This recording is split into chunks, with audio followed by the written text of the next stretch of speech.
Okay, good afternoon everybody. We are up to round 7 of the British Championships. I'm Adam Hunt, this is Danny Gormley. Hopefully you know us because you've been watching before, but if not, and this is your first time, then welcome. Danny, shall we have a look at the pairings for today and just have maybe a little bit of a chat about how you see things? Yeah. So board 1 we've got Adams versus Pert, Michael Adams versus Nick Pert, and board 2 Daniel Fernandez versus Mark Hebden. So those 4 players are, well, Adams and Fernandez are half a point clear, and they both have white, and Pert and Hebden are then half a point clear themselves, sort of chasing pack of quite a lot of players on 4 points. Yeah, I mean, the way I see it, Adam, I think there's so few rounds left, you'd have to look at one of the players for the top 2 boards to win it. Adams versus Pert, very tough pairing, 2 tough players, was seen in French defence. Daniel Fernandez versus Hebden. I was chatting to Fernandez last night actually, and I was saying to him, I think, you know, the odds will be about 9-2. Actually, GingerGM on Twitter earlier was talking about the odds for the FIDE World Cup. And he said an interesting bet was Gukesh at 25-1. No, sorry, I beg your pardon. I think it was something like 40-1. And Peter's Fiddler 250-1. I probably would just bet on Magnus like even money or something, right? When does that start? In a couple of days, I think, isn't it? Yeah, in a few days. David Howe is playing, who obviously wasn't playing here. Oh, that's nice to see. Good. So he's going to have a chance. But we're concerned about the British. I said to Daniel, I thought he was about 9-2 to win the tournament.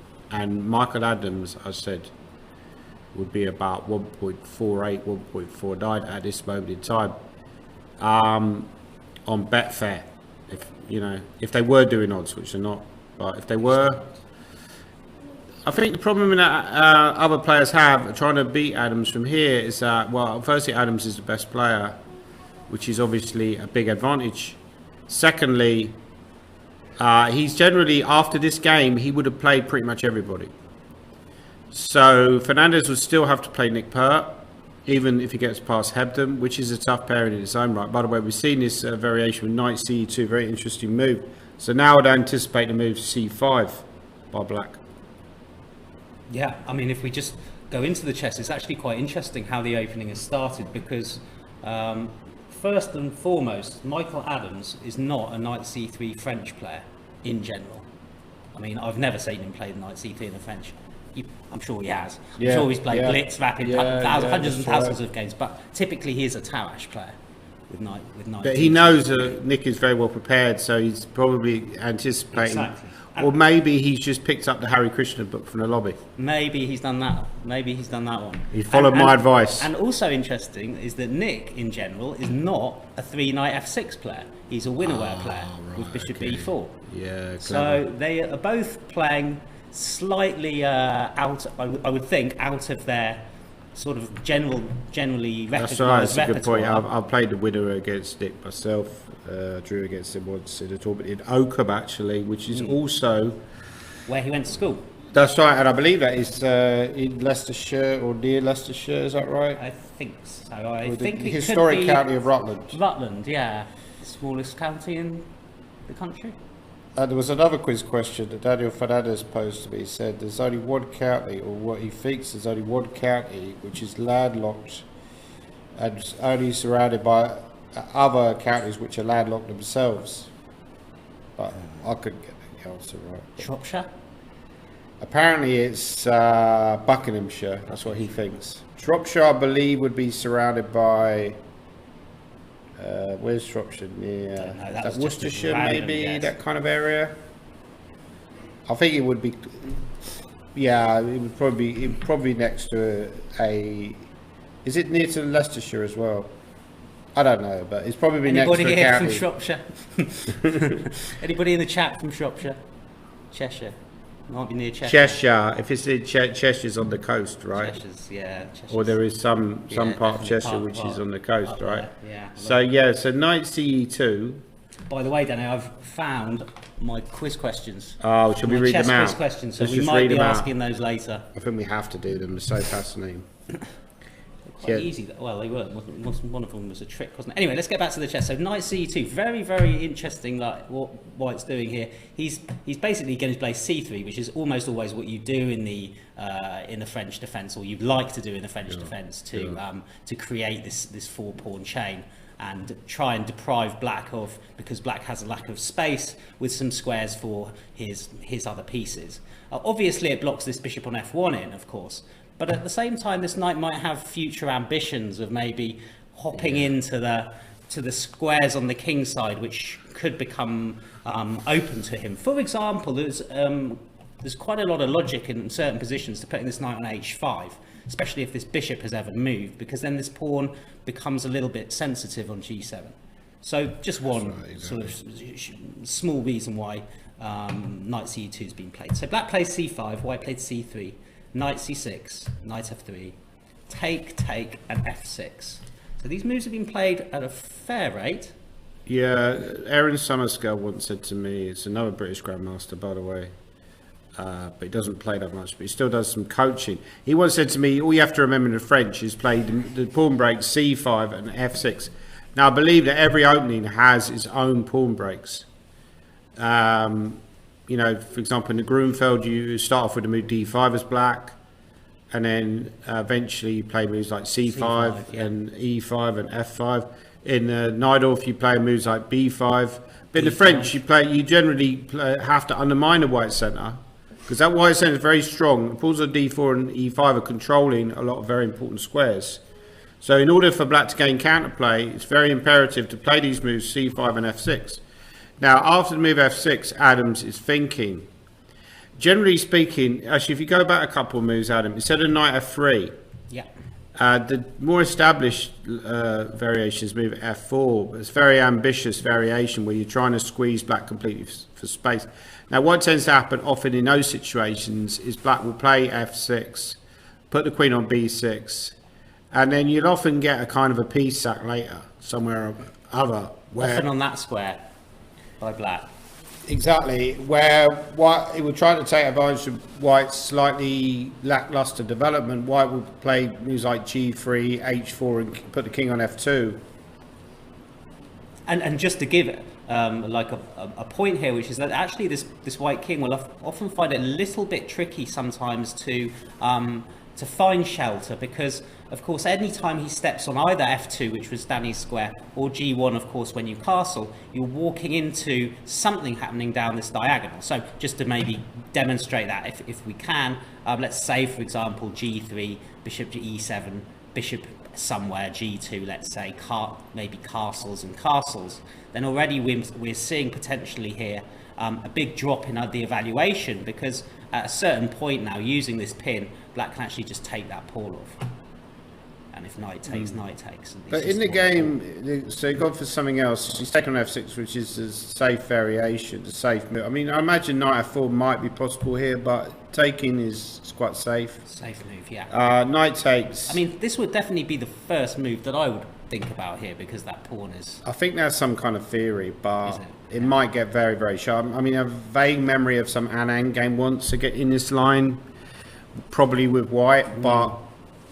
Okay, yeah, so knight f4 and e takes f6, both sort of coupled up there, and then generally what happens if knight f4 is that Black gives a check and then plays queen e7, right, to guard the pawn. Right, right. But he's taken, so I don't know what the move is after for White. I mean, I guess you could play knight c3, but it looks slightly weird that you're moving the knight again. That does look a little bit... Is that the top move, yeah, it's right? absolutely the top move, is to put the knight now back on c3. My experience with Adams, or my knowledge of Adams, I mean, I've never played a French defence against him, I don't believe, but he's got a very good score as White in the French defence. He understands it very, very well.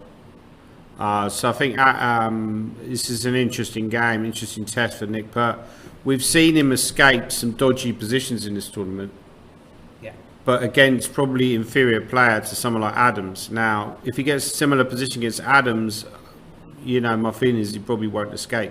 So I feel like he needs to start bringing his A game in this tournament. He's running out of time. He's half a point behind.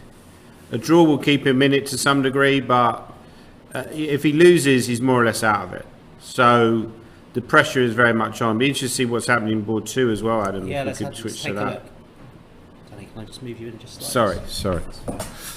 Move. Oh, I'll do that Phyllis Nelson song. Move closer. Yeah. All right. Let's change. Probably one of my favourite songs. Yeah, it's a good one, isn't it? Oh, okay. Not as is the way, the tradition so far. Daniel has left Mark waiting a little bit in the opening, i.e. he didn't turn up by the looks of things until probably about 10 minutes has passed. So we've only had one move each, so not a huge amount to say about the actual game itself, but maybe, Danny, something to say about the pairing itself. Yeah, it's interesting because he's thinking, quite a long time here, which to me that kind of betrays a little bit of nerves. Now, when I saw Daniel yesterday, he did look very, very relaxed. Generally not a guy who's going to get nervous. You don't think, but obviously it could be stuff going on underneath the surface. It's an opportunity for both players because Mark, as we discussed on many occasions, is a kind of a guy who could well have won the British Championships by now. Has not yet managed to do so, but this is a great opportunity to win become British champion in his home city of Leicester. Would be a fantastic achievement. But he's going to have a tough game against Daniel, who's a very good player, been getting great results recently. Is worth his rating of 25, around about 25-20, and I think it's probably going to be improving. By the way, I was also chatting to Brad. I'm really name dropping here, in my old age. You know all the stars. I know all the stars. I was chatting to Brandon Clark earlier, and he said he's playing in the Major Open, which is slightly surprising. Actually, he drew yesterday in the afternoon. So even though he's won most of his games that he's played here, he is needed to win that game to get over 2,500 for the first time, I believe. Oh. So he drew. It was 2 knights versus king, okay. ending right, which went on for like hours. He obviously, I thought just 2 knights versus a king. 2 knights versus king. He played it on. Now, if anybody doesn't know, that's a draw. It's a draw, but apparently it's not a forced draw. So it is, but I'll try and explain. Right, I'll try and explain. I played a game recently online. One of my millions and billions of online games, right? And I was on the worst side of that ending. I had a king against my opponent's 2 knights, and but I had no time left. I lost on time, and it awarded it as a win for him. I was like, hang on a minute, this ain't right, because I thought king. I was told that king against 2 knights was a draw. But apparently there is a way that you can allow checkmate. So if you know that ending, if you have the 2 knights and your opponent has a pawn, the ironic thing is if your opponent has more material, you can win that ending. Yeah. Because what you do is you blockade that pawn, and then you somehow trap the king in the corner of the board. Apparently, I mean, I've never studied it, so I have no idea. But this is what Fernandez told me. Yeah.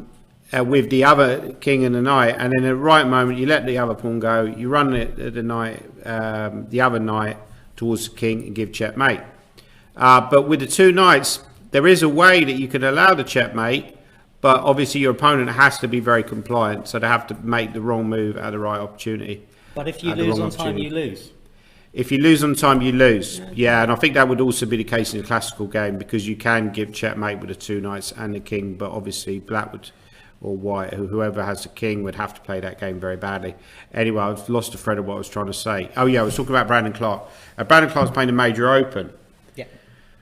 Why is he playing the Major Open? Part of the reason he told me was because he was not offered conditions for the British Chess Championships. Now, if I would have been playing the British Chess Championships, even off a much lower ratings, at the moment, Brandon Clark has a published rating of 24.86. I have a published rating of 24.32. So I'm over 50 points below Brandon on the rating list. However, I am a grandmaster, therefore I'm offered conditions.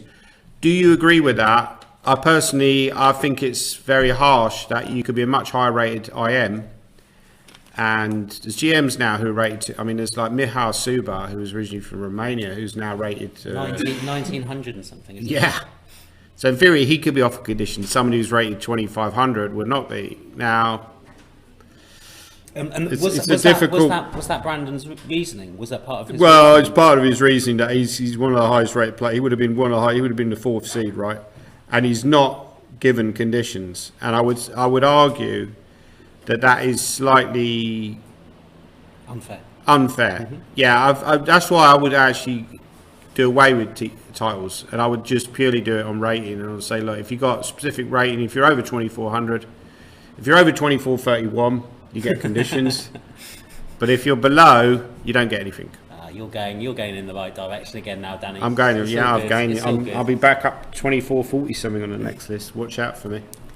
All right, so we have had a couple more moves, and fully expected, fully sort of unsurprisingly, really, that we've had G6 by Mark, and now Daniel has played G3.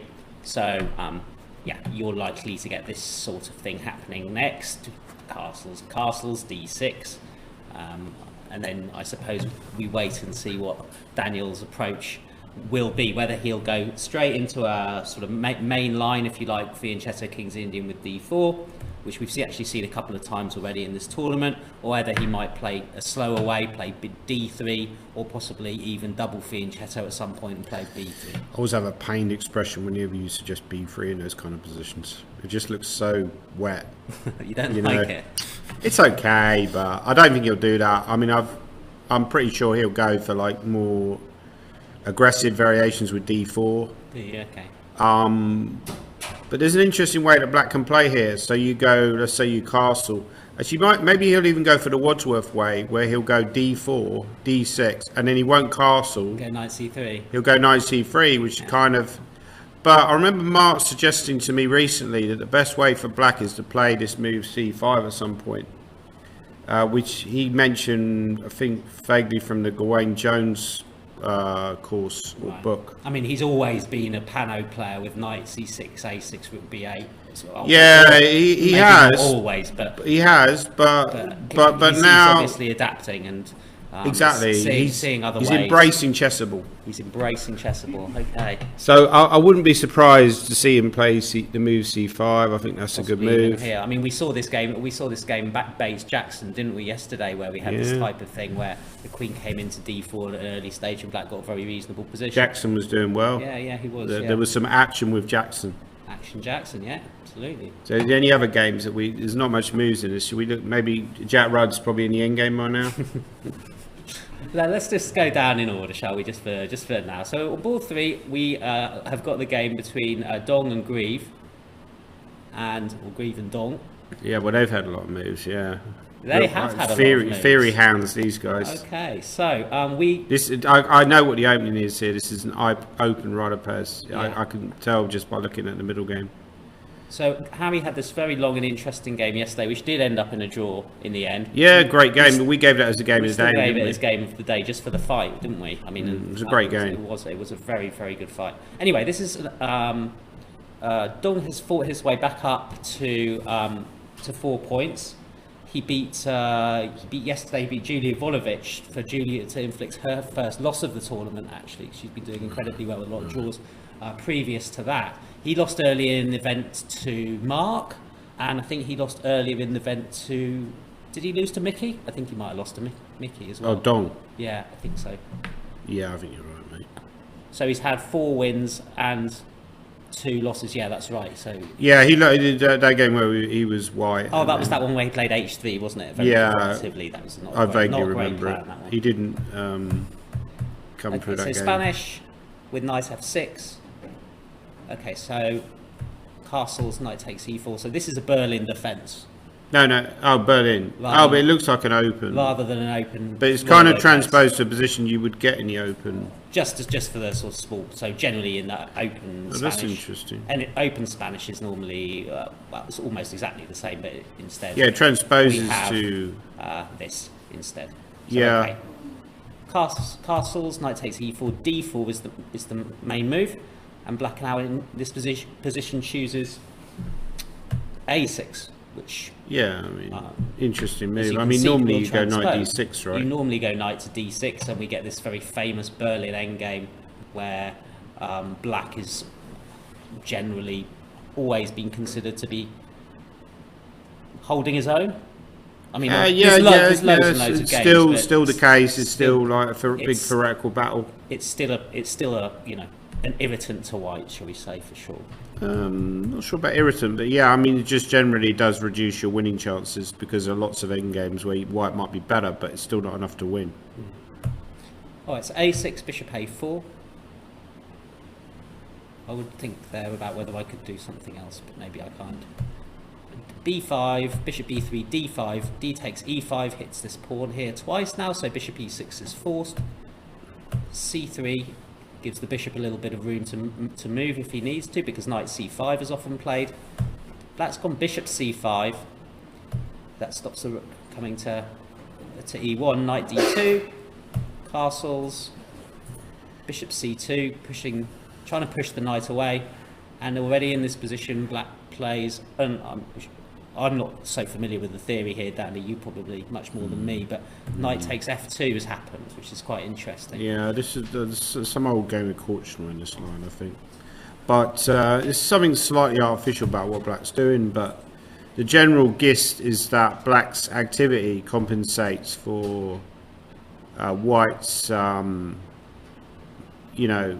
Material. But, well, not even material, I suppose, because equal material. But generally, yeah, you're generally not supposed. I think we discussed this before, that you shouldn't really give away a rook and a pawn for two minor pieces in the middle game, because the minor pieces are very strong, but they can help lead to an attack against a king. But in this specific example, black is very active, and white has to do a lot of work to kind of dilute that activity. Yeah, it's actually quite interesting to see what white's done here, because the main move here by a significant distance is to take on f6.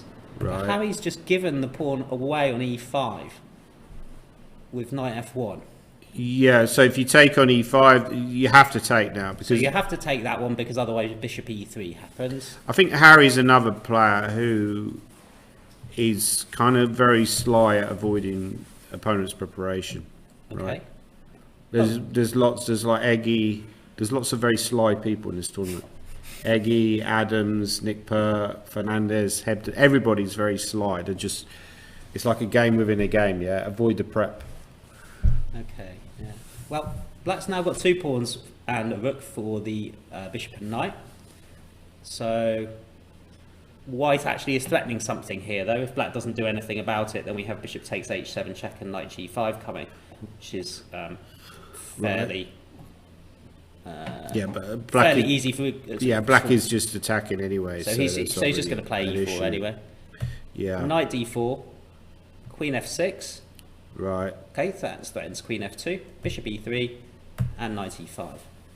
And that's the position. Yeah, it looks very balanced. White has played bishop to e. No, white's already got a bishop on e3. So after knight e5, what would be your candidate moves here, Adam? You know the move that I would. Well, I don't know actually what I'd play here as white, but. So I think my opponent might be wanting to put something on g4 next move. Or c4. Or c4. Yeah, maybe c4. But so I think the general plan for black is to go knight g4 or knight c4, take over the centre with c5. Yeah, and then start attacking. push those. Now, how does white consolidate his position? Bishop on c2 is buried by the pawn on b3. Yeah, I would be very tempted to take that bishop off. Right, I was thinking about that actually. But then if you take, we just stick the bishop on d4 And then or put my c5. bishop on d4, I think, and then put my knight on e3. And you feel like that's favouring white? Or not? You don't sound convinced. I'm just thinking. Oh. That's my thinking. Didn't realise we did that on the That's commentary. my thinking sound. Yeah, I think I like white. What happens if I went here, I played, let's say just out of devil's advocate, I play a move like knight g6. Okay. And if I go knight to e3? I'm just going to consolidate position and play c6. How are you making progress? c6. Well, I can always chuck in a very typical Spanish move to open the A file up for my rook. Okay, it opens the A file up for your rook, so we can have a little bit of a stare down that file maybe with after A4. So that's one possibility. I was a little bit more concerned that you were going to try and play C5. So B4 is also a move that definitely comes to my attention because I know that c5 is going to be maybe on the cards at some point. Maybe black is just intending sort of like rook f7, rook f8, knight f4, really crank the pressure up on the king side. I played Dong recently in a tournament in Yorkshire. It was the British Rapid Play Championships. There's an interesting anecdote connected to this story. Well, another one of my boring anecdotes, right? And I lost to Dong very quickly. He kind of attacked me on the king side, a little bit like he's trying to do in this game. It was quite a crucial round. I think it was the penultimate round, and it was a typical Gormati choke when I was in contention to win. And yeah, after that game, I still had I had so much time. It was one of those embarrassing moments. You know, you ever lost games quickly, where you've got you've lost in 5 minutes, and everyone's staring at you when you depart from the board because you basically. You look like an idiot. Yeah, they're laughing at you essentially inside. You feel like they're laughing at you, even though they're not. You feel like they're laughing at you. You feel like everyone's staring at you. You've lost in 5 minutes. So I walked all the way, where we were playing. There was a cafe area, but the food wasn't there. Wasn't very good. So I walked all the way up to the town. Where was this tournament? Sorry, it was quite near Bradford and Bingley. It was sort of in the middle of Bradford and Bingley, right? All right. So, there's actually a town called Bingley, I think. Kevin Winter will know this because... Bingley. He says Bingley, yes. Yeah, Bingley, exactly. And it was very... But also the town I walked up to, when you turn out the hotel, you turn left. Actually had a name, and it was named after a famous person from that area. It was... Kevin will know this as well. Sorry? Solitaire, yeah. Exactly. And the guy who what was the name of the guy who Titus Solitaire, exactly. We've got some history experts in today. Are you from that area? Are you? I was born in Yorkshire. Right, you're born in Yorkshire. Yeah, there was a guy called Titus Solitaire. So I got my little sandwich and I sat down on the bench and I'm really miserable. And then suddenly I had this flash, I'm going to come back, I'm going to be a great player again. Suddenly I had this flash of inspiration when I'm sat on the bench. And then I walked back down, and I won my last round game. Ah. And I arrived there about 5 minutes to spare before the game started, or actually probably not even no time to spare, even though I'd left the hotel an hour before the game. But anyway, another one of my boring anecdotes concluded. Going back to this position, it does look, feel a little bit uncomfortable here as white. I know the computer evaluation favours white, but the other thing all the pieces are lurking around the white king, right? Well, but another thing I would say, if you did want to try your plan of doubling your rooks on the F file, I mean, maybe I will just stick my bishop on C5 and just stop you doing that. All right, so you want to take and go bishop C5. Possibly bishop C5 is an improved. And if I go rook F7 version. or rook F6? Well, I'll probably still do my knight. I'll play rook F6 actually. Go rook F6. More aggressive, right? Rook F6, and if I just say, and now I'm threatening your pawn. So here you might have to C6, go C6. But C6 I'm happy with consolidation. You like C6, yeah. Danny, we're just losing you a little bit off the screen. Sorry. That's fine.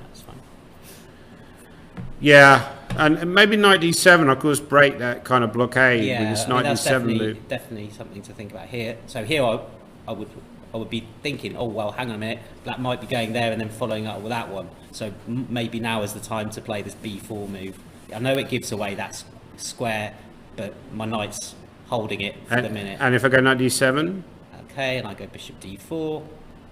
Right. And if I go full caveman with... Yeah, that's true. You kind of... Yeah, computer likes this. I think I'll play A4. Open the A file. Yeah, so maybe, yeah, but it's hard to find all these moves for white, right? I mean, it's taking a bishop. That's a really hard move to find. There's no way he'll find that. What other candidate moves are there? Do you think they're there? I like your idea of clarification, to be honest with you. Bishop B3. Yeah. Creates a fairly unsubtle threat. Yeah, I mean, I think you're probably right. A knight E6 must be one of the top moves. I mean, maybe there's something else here, but certainly move that he would consider. Let's move on. Let's move to board 4. That's Andy Ledger versus Matthew Wadsworth. Oh, good to see Andy getting into contention. Although he is still quite a long way behind. He's going to have to win his last two and hope. I think 7 out of 9 is maybe a sneaky chance of a playoff. Sneaky chance of a playoff. That's really your only hope is so few rounds here. So D4, D5, Ledger was white, C4, C6, take. Okay, exchange Slav. Bishop f4. I've seen this exchange Slav quite a lot. I think, yeah, did we see it? Was it the Wadsworth game yesterday where he did an exchange Slav himself as white? Right. Against Daniel, and then he started to go a bit wrong, didn't he? Knight c3, a6, bishop e2, bishop f5, all its normal sort of stuff. Knight f3, e6, queen b3. Okay. Yeah, queen b3 is a sensible move. And black just says, I don't care about that pawn. We're going to go knight h5. So let me just ask, play devil's advocate, why can't white just take that guy? Well, maybe knight b, yeah, because knight a5 would be the trap. But the problem in knight a5, you have queen c7, probably. Yeah. Could I? And the point is here, I'm not quite in time to play knight takes f4 because if queen takes c6 check, which is a disaster. You can't do that one. And you can't go rook b8 because of the presence of this bishop. So the natural thing to do, I guess, would be to go knight b4. I hate that move. But that one is super duper hated because of knight e5, maybe hitting f7 and preparing bishop b5 checks. Knight e5 and also hitting h5 as well. Come to think of it. Wow, yeah. That's bad news. So yeah, queen b7. That's a very good question, actually. Like a move, doesn't it? Queen takes b7. But I imagine this is theory. We could check the opening again. I would expect so. Knight a5. Knight a5 is saying, and yeah. Then queen c7. Maybe there's comp, long term. F4. Yeah, long term comp, dark squares. Queen d8. But now you have to take back the pawn, right? Well, firstly, which way am I going to take that one off? Maybe it doesn't matter too much. Say king takes, pawn takes knight, and rook b8, something like that. Some compensation, definite compensation. Yeah, black rook is getting very active. b3 is like this bishop b4's in here. So that does have some logic. We've had quite a solid continuation of game. Typical. Addy Ledger is not the guy to speculate. He does tend to play very solidly. Yeah. So bishop e5, this idea we saw early in the tournament, sort of provoking f6 and then coming back. f6, bishop. Okay, interesting there. He goes knight h4. Yeah, he's not worried about capture on f5, on e5, because then he would take on h5 and take on f5 and the black pawn structure. Not. Somebody's saying we have over 2,000 viewers online. I'm just surprised we haven't got more. I mean, surely they must have heard about my amazing singing exploits. There were a few people who fled the commentary room, so I won't be doing any more singing. If you want singing, try YouTube. And you'll get much better singers as well. Yeah, not you singing on YouTube. No. Okay, but maybe some impressions later. Who knows, huh? Maybe. Okay. By the way, I'm doing a masterclass later. If anyone wants to stick around for that, so be how to solve Lee chess puzzles. Okay. And your last masterclass went well, so. And I brought a lot of chocolate for kids. Any kids who want to, participate. I might want these sort of. Parents will be delighted with that. Yeah. Any diets are going out the window, I'm afraid. Okay, so maybe the adults will get chocolate as well. Well, there you go. Okay, so f6, knight h4, and so black actually has to do the same now because of the bishop takes h5 threat, I suppose. I'm just trying to work that through. So if I take that guy off, what are you going to do? You're going to take on f5, maybe? Yeah, I think it's better for white, right? Because no, I would take on h5. You take on h5, Adam, and just go back again somewhere. No, just take on f5, right? I'll take on f5 now. Okay, I'll take that. Oh, good point. But then I guess when you move your bishop somewhere, bishop e2, maybe bishop or f3, bishop f3, because then I'm trying to force you to play e4, then run away. Ah, right. Yeah. And I suppose I can always chuck in this queen takes at some point. Anyway, it looks very complicated. So he's gone bishop g6. Yeah, a sensible move. I don't know if that is an insult or a compliment. Adam looks a bit like Oz Clark. I don't know what Oz Clark is. He's a wine expert. He's a wine expert. Oh, I'm not a wine expert. I think he's English or possibly Australian, I'm not sure. Okay, so bishop g3. So it's interesting here that White has chosen not to take that bishop off, and now so after knight takes, pawn takes. Threat is knight takes g3, so the bishop has to go back to f7. So that's where we're at now in this position. Yeah, well, it's interesting here. I'm seeing the top move. It's on the screen in front of me, and the top move for White is a move that, you know, we were discussing this before, that computers always start from move 1. So your bishop's gone to e2, you think, well, the bishop on e2 is taken care of, I need to do something else. Computer doesn't care about that, it just assesses the position in front of you. Wants to play bishop d3, which I think is a logical move as well, put some pressure on the black king's side. He's played it. Has he played it? Wow, I'm impressed. Is this Andy's preparation as well, maybe, because he seems to be playing this opening fairly quickly? Good move. And now there's a threat of knight g6 potentially in the position.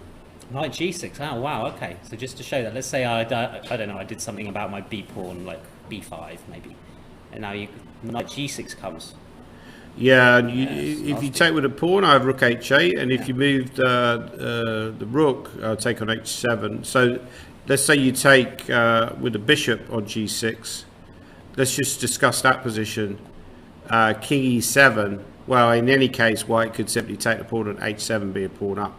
So, although he would have to be a little bit careful his bishop doesn't get trapped. But the bishop could get trapped. It can probably get out like f5. It can either, yeah, it could get out via, or maybe g4 was also an option. Or g4, yeah. Or possibly sometimes you can even take on f5 and give up a piece. Yeah. So there's going to be ways, aren't there? Yeah, I don't think that's acceptable for Black. So Black has to deal with this threat. Now, the most obvious way is to play the move f5, but that... The move you don't want to play here is g6. Nah. That encourages the trick. Exactly, yeah, good point, yeah. So Okay, so f5 is maybe. a good move. I wonder after f5 if White would dilly-dally about, you know, consider the move g4, yeah. but... The problem then is bishop e7 happens. And what do you do about your knight? Because now these tactics of knight g6 aren't working because Black's blocked with f5. So unless you go full bore here, and then you'd have to assess that this is somehow better for White that if you take on f5. I don't think it is. If you take on f5...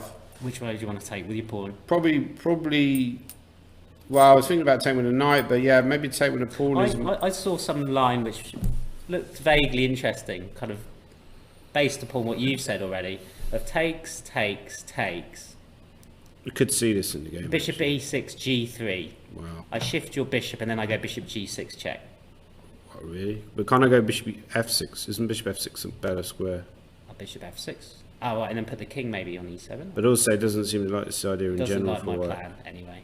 No, okay, fair enough. So f5, I think, is a good defensive move. I think Black does have to think defensively here. These threats of knight g6 are quite serious, so you can't just, you know, King e7, I guess, though. play like any old move and hope that that's going to be good enough. You have to, you know, we're already in a very concrete situation.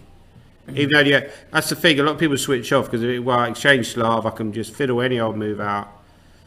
You still have to be accurate, doesn't matter what you do. You know, in chess, you have to be constantly accurate, constantly calculating. That's So, what. f5 looks like the best.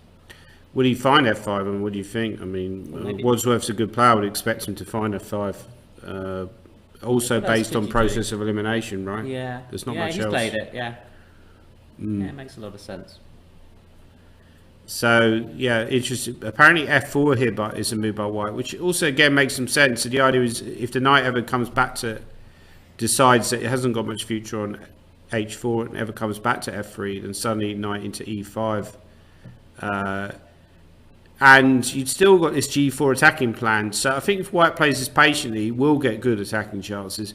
Sometimes after f4, the king will either go on the queen's side. I feel like after f4, you're probably not going to castle king's side, Adam. Yeah, You're probably either going to put the king on f2 or you're going to castle queen's side, right? Yeah. I don't know, for some reason that one doesn't look like being the most precise move. I mean, the top line of the engine, right, for White, it's going like 7 moves deep and there's not a single king move by White. So it suggests you just leave the king in the centre. Leaving it there, yeah. Okay. Well, I mean, that's perfectly reasonable. You know, if we are playing f4 at some point, it's very difficult for black to do anything in the centre. He can start pushing his queenside pawns, play b5, and maybe discourage white from, in that respect from castling queenside, and just, you know, get a bit of momentum going. But as you say, like, there's no real reason that king isn't going to just sit on f2.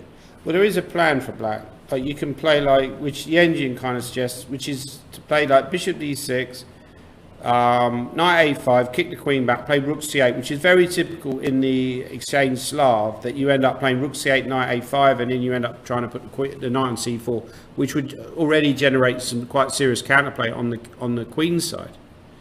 But having said that, it kind of seems to suggest that that will run out of steam for black. And white's likely to be in time to be starting to think now then about g4. And if you do play g6, you've really left this guy. But if I went g4 here, Adam, is there maybe some tactics now? Like, maybe there's some nasty tactics. Can I even? Nasty tactics. Can I take on d4 here? Or is that stupid? Take on d4. Okay. And then take back on f4. And then now I'm threatening bishop g3 check. No, it's too optimistic. Doesn't like it. But g4 does weaken the dark squares. It feels a little bit ropey. But yeah, in general, that idea will be in a position. Is there any alternative? Well, he plays f5 anyway. Somebody said, is there any alternative?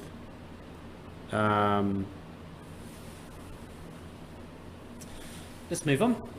Let's move on, yeah. Maybe we could go back to the top balls, ignore everyone lower down. We don't care about them. What about Max Turner versus Rich? Funny enough... He's played f4 as well. Yeah, funny enough, Max Turner versus Richard Pert. Richard's son is called Max. Okay, so let's just have a look at this one then. So both of these players on 4 points. We've got 4 points all the way down to board 8. So d4, e6, c4, f5, Dutch defence. Richard's favourite. We certainly has dabbled with this before, I think. Yeah. All right, he's playing the Dutch, which is a rare bird. I think it's a less common opening these days for Richard. He doesn't generally play the Dutch, but seems to be playing this fairly well, I would say. So we are typically in the Dutch. This is the right square for the bishop.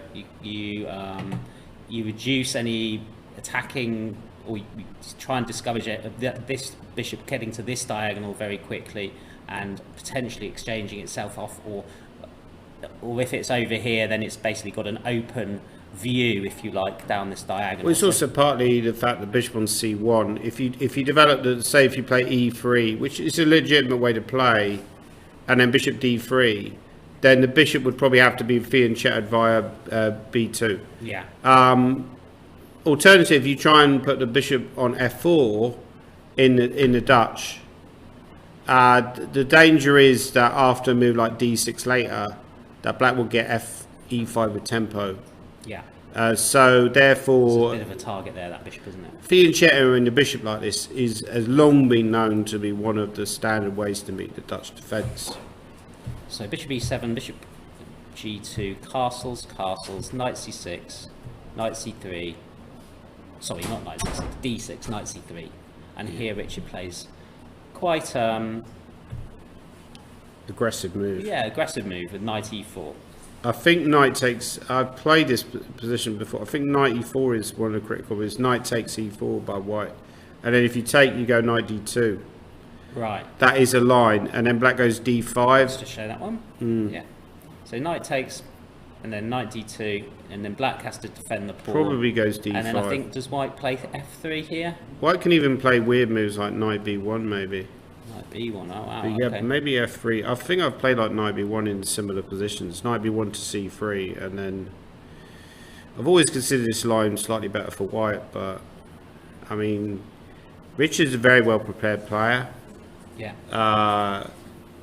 He's quite a self-confident individual, so I'm sure he would have prepared this as black quite deeply. Interesting comment in the chat. Sam Shankman claims he's refuted this position with the moves knight takes e4, f takes e4, knight e1, followed by bishop e3, rook c1 and f3. Good to know. So I was right about 94, but apparently 91, black's busted, bishop e3, then rook c1. So you can't play this anymore, Richard.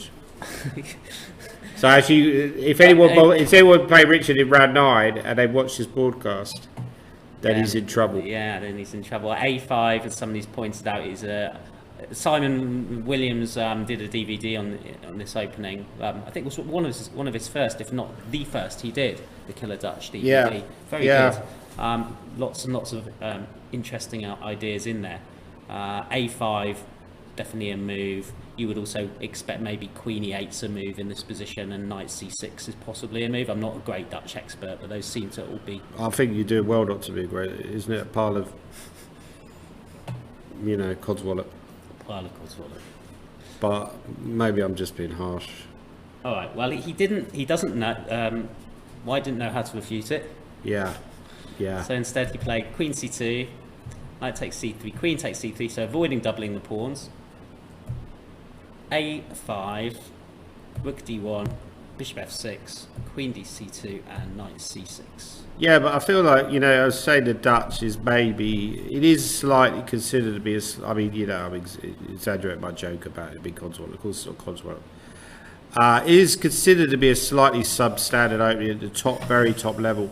Although there was an interesting example recently where AlphaZero played Leningrad Dutch as black. Now, AlphaZero is a AI chess computer. I believe it was based on they had a Go program, and then they developed a chess program based on the same principles. And it learned chess by playing like thousands of games against itself, or millions of games against itself in a short space of time. A remarkable, scary kind of Skynet type engine. And one of the openings it then chose for a match against Stockfish. One of the openings was the Leningrad Dutch, which is where you go G6 rather than E6. Yeah, but I feel like so Richard's played this slightly dubious knight e4 move. According to Sham Shankland, it's not very good. But it seems like the position he's got, to me, looks very promising for black. I quite like black's position for the opening. I feel like a move like Queen E8 is playable, but Queen E8 maybe D5 is a little bit annoying because suddenly the Queen is coming down on C7. Well, what Simon, I think, always said was that you want to be in a position to be able to play as black E5 and F4.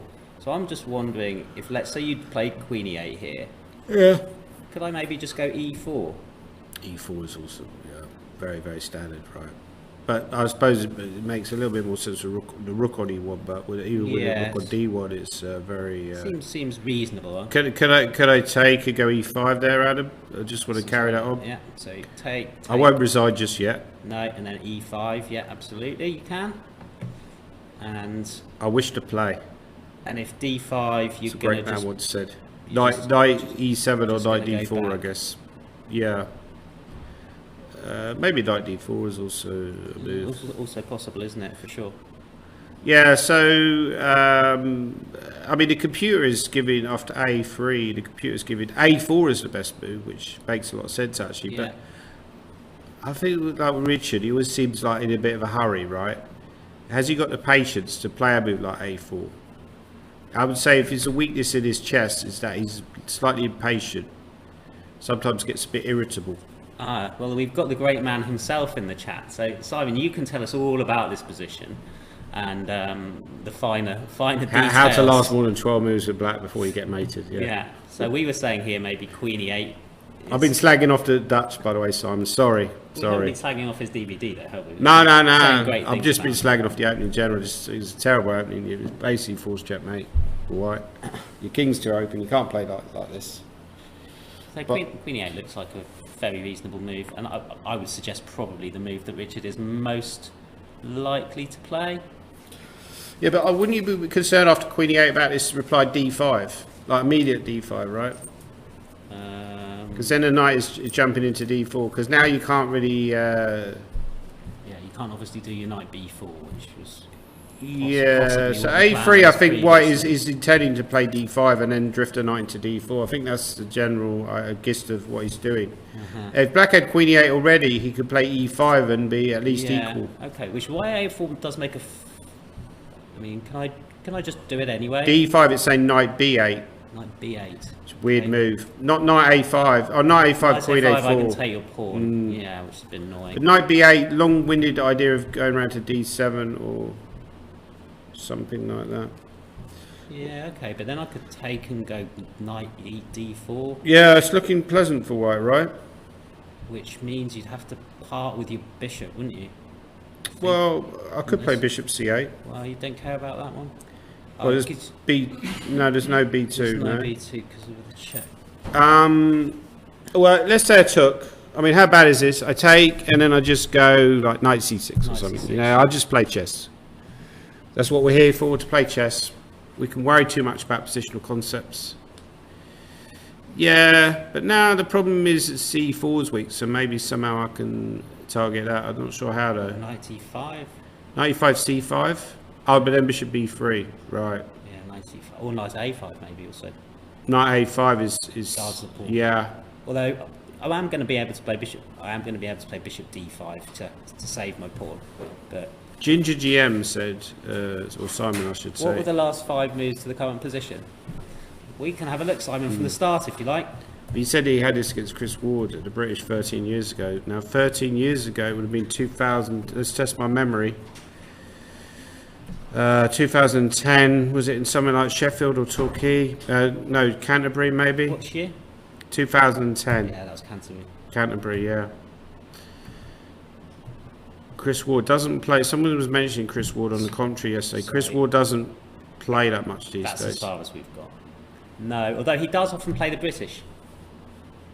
This is one He does tournament. occasionally. He did just play the seniors Right. event with people like. Yeah, you John, know. John Evans would be another person who would probably have played the British had he not been playing the seniors. Should we go back to the top balls? So I feel like this is a juicy moment, right? Okay, let's go. We'll come back to this game. I feel like D5 is in the air for White, and Richard's got a big problem to solve. Okie dokie. So let's have a look. See where we got to. We got to C4, F6, EF. Knight takes F6. By the way, as Simon said in that last game, that short that position is still some sort of theory, and short Okay. recommended A4. Okay, well that's what So the this engine is- recommends as well. So It's a test of Richard's theory. I'm not sure his theory is that deep. Knight C3 was played, the most popular move. The Bishop D6, Bishop B5. So what I think White's trying to do there is he's trying to say he's thinking a little bit ahead, and he's thinking, well, Black at some point is most likely wanting to break out with E5. So I'm gonna just try and lock down on that by removing a defender if necessary. Lockdown. Don't mention the lockdown. Castle, A6, and Nick says, okay, well, if you're going to do it, then this is probably going to be your time.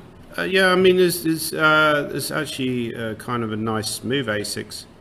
Actually reminds me of a French I had in the last tournament I played. I don't know if you want to bore you to death by showing you that, or as if we could go from the start. I don't know if we can play different moves.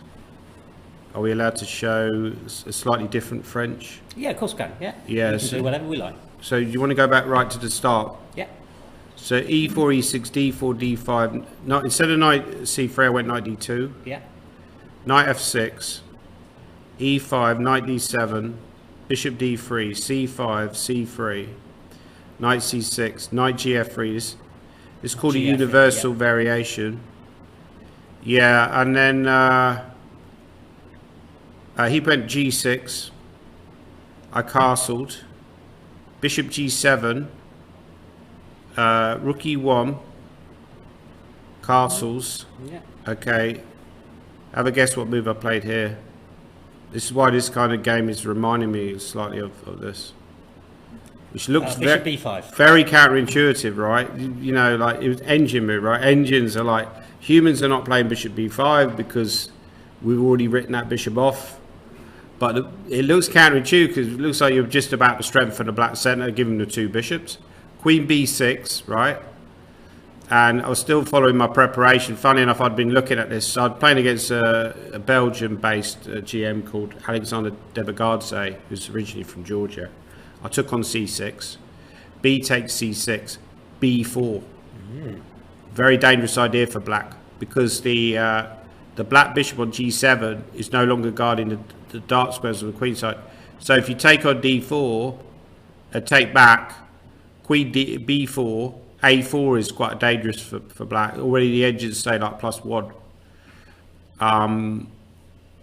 So yeah, I mean, black's just played normal moves and already is in a little bit of trouble. So essentially, the position they got on the board is slightly different though, because the bishop on d6 is controlling a lot of useful queenside squares. He has taken. I think I know what he's going to do next as well. Knight a4. No, I don't think so. Oh, you want? I think he's going to do this. Bishop g5. Yeah. That would make sense, right? Bishop g5. But if you go bishop g5, can I just go c5? Bishop g5, c5. Is my plan not fast enough? Well, I'm going to keep going. Just cause No, you're keeping going. I'm going right? to keep going. You're not a guy to be easily discouraged. You're not a guy to be ironic, as the great Jabava would say. Would he? Oh, that was a famous encounter with Giri, right? Had a bit. You're right. He's gone bishop g5. You're like a psychic. I'm wondering here if black can go queen e8. You know, your favourite queen e8 move. Like, you know, it kind of feels like a natural move, right? All right, and I carry on. But c5 is given us a top move. So we've come up with the top two moves. You've come up with Adam's move. No, so you've predicted the Adams engine would play bishop g5, yeah. And I'm predicting the Stockfish engine would go c5, which looks like very. So what did you want to play? Bishop h4. Just to go bishop h4. So a very typical idea here is to, if we can exchange off these two bishops and leave that e5 square for a knight, then I would argue that my knight is always going to be better than your silly old bishop here on c8. And you're going to have a problem with your e6 pawn as well, long term.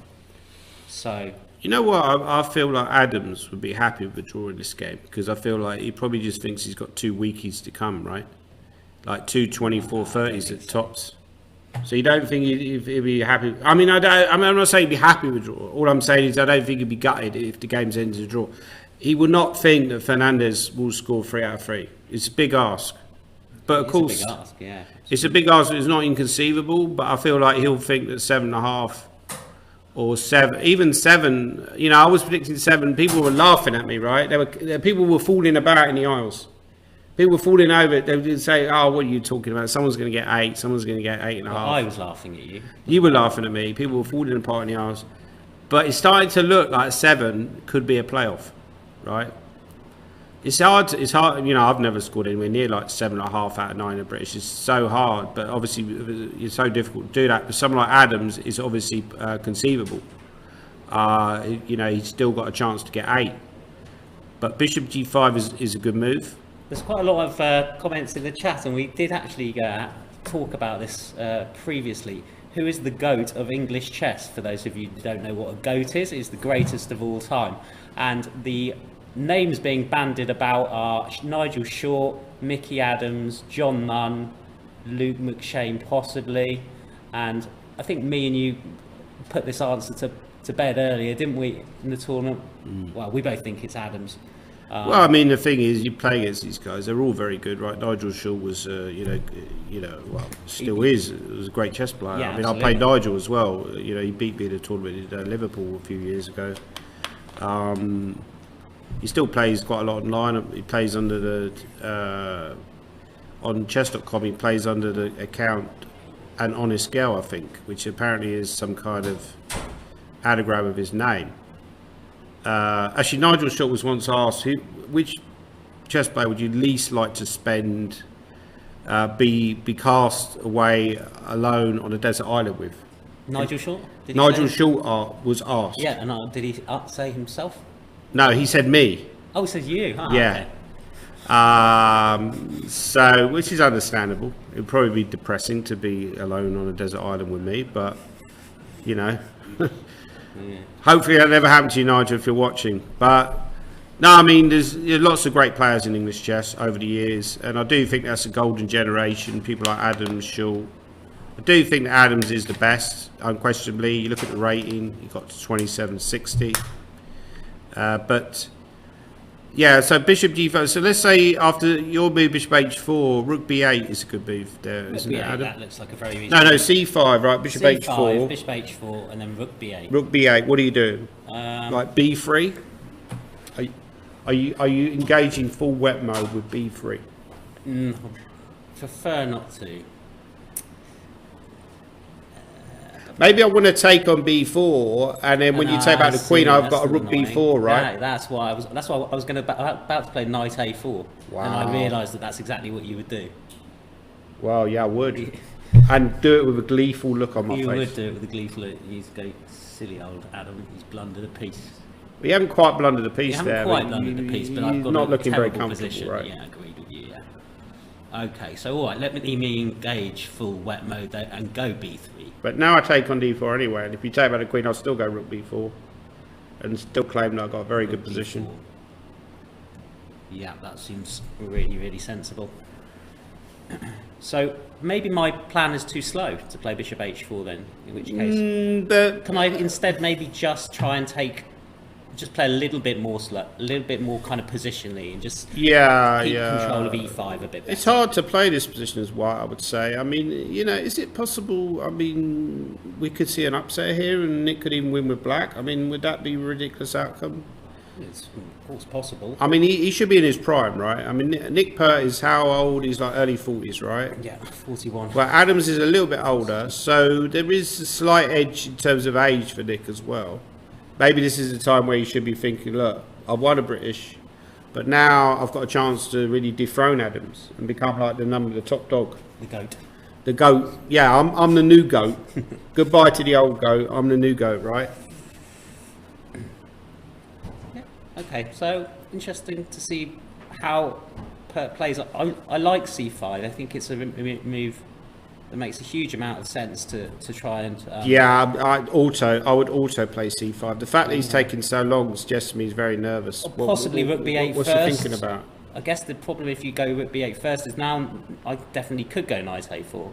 I mean, c5 is a move you just play automatically, right? I mean, why is he thinking about c5? Yeah. It's just so obvious. Like, you know, you're wasting time and you're going to get into time trouble and start drifting in time trouble.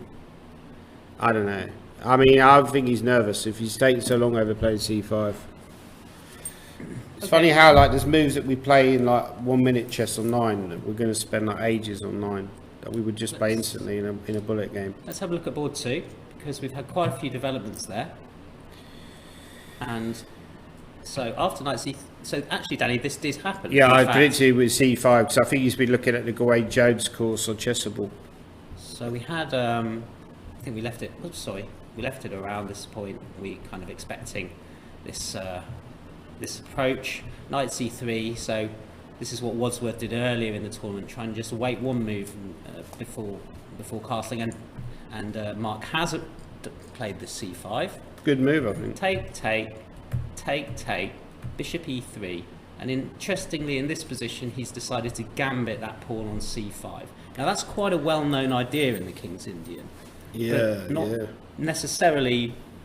To me, anyway, in this particular position, we often see it, for example, in the Samish, where there's a pawn on f3 and e4, and then the dark squares become a little bit weak. But maybe he felt that there was like no easy way to deal with it. Like knight a6 looks a bit weird. Knight fd7, you're going to run into some rook d1 move. By the way, we've had some mistakes. I don't know if you want to go forward a little bit. Sure, yeah, why not? I mean, I think you could play knight d7 here. And then after rook d1, knight c6. Yeah, I'm sure this is some sort of theory still, okay, right? So he went knight c6, bishop takes c5, bishop e6, attacking a pawn himself, knight d2, rook d7, and pawn h3. Yeah, it hates the last two moves. Apparently, instead of rook d7, there was something better. I mean, I would probably have considered... But knight d7 would be one possibility. Exactly. Knight d7 looks kind of natural, right? But rook d7 he's played, which is weird. And apparently bishop c6 is a really good move. Bishop takes c6. Okay, giving up the bishop pair, but instead now just fracturing the pawn structure on the queen side. and giving the bishop a nice sort of steady, stable square here on c5. Although Yeah, so if you take with a stable pawn, anyway. I guess, well, I don't know what I'd do then. Yeah, I mean, it's easy. The engine says this is good for white, but from a human perspective, you think, well, hang on, the rook's coming to d8. Well, can I castle queenside? Could castle queenside, good move, actually. Maybe. Yeah. Well, apparently after bishop c6, the top line was like rook c7. Wow, interesting. Okay, let's just see that. So bishop takes, So attacking the obviously rook, and the then engine obviously hates taking back the pawn, right? So he Takes it, still thinks okay. white's better. You take and go bishop. You take on b7, so you win B7, like a you pawn. win a pawn, but Maybe 2 pawns actually. Yeah, you're 2 bishop pawns up a3, now. right? 2 pawns up, bishop a3. But then black probably then does get some kind of play with knight d7 or some move. I don't know, but still it's hard. You know, you're basically just trying to make a draw there as black. But yeah, it didn't like rook d7 is a typical Mark move. Mark will often play for something slightly funky, you know, or yeah, he would go for like play stubborn moves, but you know there would always be some kind of idea behind it, or some kind of compensation, some kind of play, right? Which I feel like, but it feels like on an engine level that this apparently is not good enough. But then Fernandez has played the move, which I suppose is more human in a way, which is h3. Still better for white. Black has to find knight a5 to equalise the game. So why won't Mark just go rook d8? Because rook d7 doesn't look like you wanted to go rook d7 so you could play knight a5, right? Well, I slightly disagree, because then you have guarded your e7 pawn. Yeah, that's true. And also you guarded b7. And you guarded so b7. But surely his idea is to go see rook what happens d8, after right? rook d8. So if you go rook d8 here, I suppose my first question is, do I castle and into what looks like a slightly open queen side, or do I just go rook d1? I assume I do one of those two things. I mean, I could now take on c6. Yeah. By the way, we're having this debate about the World Cup, how David Howe's going to do. Obviously, we'll hope David Howe does really well. Good luck, David, if you're watching. I don't know. I imagine the pairing tree has been created already. Do you know? Does anybody know who David is playing in the first round? Good question. Sure, somebody will know. Or Someone somebody quite will good be at chess as a wild guess. Somebody quite good at chess. He's around, I think, the rating level where you might find yourself. Oh, he has a bye in the first round. That's Even handy. better, even better. That is handy. But the thing is, where is the World Cup taking Is place? it in Azerbaijan? Is that my imagination? Okay, Baku, I right? think it might be in Azerbaijan. Yeah, that's right. It's in Baku, which is on the Crimean Sea, I believe, or the Black Sea. I'm not sure, but it's famous for where Garry Kasparov came from. Originally, was from Azerbaijan. He was the son of Azerbaijani parent and an Armenian parent, so he was half Azerbaijani, half Armenian, and yeah, David Howe is playing, but the thing is, there's so many good players for that tournament. It's ridiculous, right? I mean, I don't know how deep he has, but I think from memory, from previous tournaments, you have to get to like the semi-finals at least to get a place in the candidates, or maybe even the final. So I think it might be the finals. it's ridiculously difficult to get into the candidates, I believe. Obviously one of the best players in the world, right? Do you think that they should change the World Championship format to try and bring Magnus Carlsen back into the fold? In my personal opinion, Magnus Carlsen is by far the biggest pull in chess. It seems totally ridiculous and counterintuitive to me that FIDE are essentially just giving up on the idea of having Magnus Carlsen the World Championship cycle. I think they should change the format and somehow bring him back into the tournament. Somehow find a way to get him back involved in the World Championship cycle, because he's by far the best player in the world, by far the biggest draw in chess. It's totally ludicrous to me. Don't know what people watching at home think, people in the live audience, but it's a sad day when Magnus Carlsen is no longer involved in the World Championship format. I think they should, yeah, someone said that. Blind Puffin said somebody suggested making the Chess World Championship a yearly tournament. I don't see why not. I think the candidates tournament, I don't know if you agree with me, Adam, I think the candidates tournament is certainly at least one of the most exciting tournaments in chess. Yeah. And why not make that into the World Championship? Have it once a year. Yeah. Is another alternative Yeah, solution. there was a time actually when that was That was the way, wasn't it? San Luis 2005? Yeah, but what GingerGM said is correct. Magnus won't play unless they change the time limit.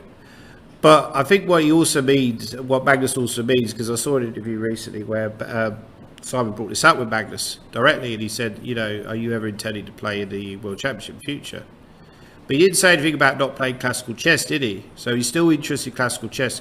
I suppose the problem is that if they did organise a candidates tournament, it would still have the same problem that, you know, is classical time control. Yeah. People would know months in advance. They would spend months and months preparing. Therefore, but I don't know. It feels like there should be a way to bring Magnus back in somehow from the cold, right? He enjoys the Rapid and Blitz, doesn't he? That's another one of my favourite tournaments, is the Rapid and Blitz around Christmas. Yeah, exactly. I think that they should somehow make the World Chess Championship something to do also with Rapid and Blitz, which is what Magnus suggested. But also the FIDE World Cup is a very exciting event. You know, basically if you draw the first two games, you then get into a Blitz playoff, which is very exciting. Maybe they should do something similar with the British Championships. You could have like a knockout event as well, where you play, like, if you draw your first two games against somebody, you then play Blitz. Very exciting kind of format, right? Yeah. Well, it's also a very good. I definitely recommend, you know, having a look at the World Cup if you're interested in also in improving your chess. A lot of these events which have got good commentary on them. Not only is it really interesting to watch the greatest players in the world playing in that sort of format, but also instructive with regards to commentary as well. Apparently Blair Chess has said 40-1 Gukesh is no more, Danny. Don't know why. It's now 35-1. I mean, he's got a chance, but it's just so strong. I think Magnus is playing, but Magnus has famously never won the World Cup, I believe. So he's got a little bit of a jinx for him, that tournament. But obviously it's very, you know, there's other people, probably Nepomniachtchi is playing. Is Nakamura playing possibly? But probably not, he's just got married. So he's been on his honeymoon. Maybe he's made his honeymoon at a chess tournament. Maybe. You know, but yeah, I think also people like Ding might possibly be playing, and yeah, just very, very strong. So there's lots of people who could potentially win. Harriet said that the game of William Claridge Hansen and Jonah Willow was already quite interesting. Wow. So we'll take a quick look at that one. So that was a fantasy variation of the Caro-Kann, an opening I know almost nothing about. Fancy variation, that is. E6 creates a slightly crude threat of taking on E4 and checking on H4. Knight C3, Bishop B4, Bishop D2, Knight E7, Knight E2.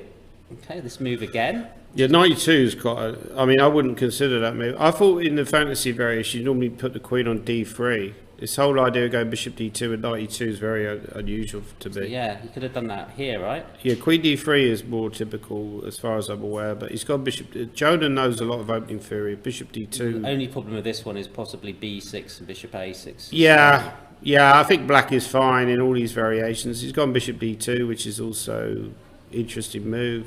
I guess that also involves a pawn sat, right? Because you could maybe take on E4 and take on D4, or is that no good? I guess his idea is he wants to take out the pawn, and after Queen D4 go Knight F3 and get very quick development. Well, there's also the question of what are you going to do about my check on H4? Check and then Queen H4. Yeah, I mean you take on C3 and then just to show. So like take, and if you took my pawn now, Queen H4 check is a little bit annoying. More than a little bit. No, I think what I they think do is they go Queen E2. They go pawn. Queen E2 or something like that, or Queen D2, and they play for compensation. Yeah, well, actually, the move is Knight H3 apparently. In this position. Well, I guess there's lots of moves there, but it feels that somehow Black's gone wrong in this Claridge House has gone wrong. So okay, anyway, let's get to what's going on. So Knight E7, Knight E2, take, B6. Castles, Bishop A6, H4, King B1, Queen Apparently C7. Nakamura got married 6 months ago, and it's only so it's an illusion to think that he only got married recently. He got married 6 months ago. Anyway, sorry, I'm going off on a tangent again. Knight H3. Okay, Knight H3, H6, Queen E3, take, B5. Okay, not such a crazy position. So black's last move, b5, seems to signal his intention to bring his knight over to b6. And if he gets a chance, of course, he'll put it on c4. I mean, I mean, even though it's weird to me that the engine is hating black, I quite like black's position. So if I was evaluating this position, I'd probably say this is unclear, but the engine is saying this is just rubbish for black. I think part of the reason it doesn't like black is now, obviously, casting queenside has got to have its limitations because you've got pawn on b5. Yeah. So where do you put the black king? Whereas the white king at the moment is extremely safe. A move like knight f4 is kind of screaming at me. Although the engine, I have to admit, I've seen the first line the engine is saying g4 is the best move, which is also a very natural move instead of knight f4. Maybe some combination of the two, and then to play g5 and just to try and force something through on the king's side. Because if you were to go g4, let's say knight b6, g5, I would imagine here black will just try and keep things shut up over here like this.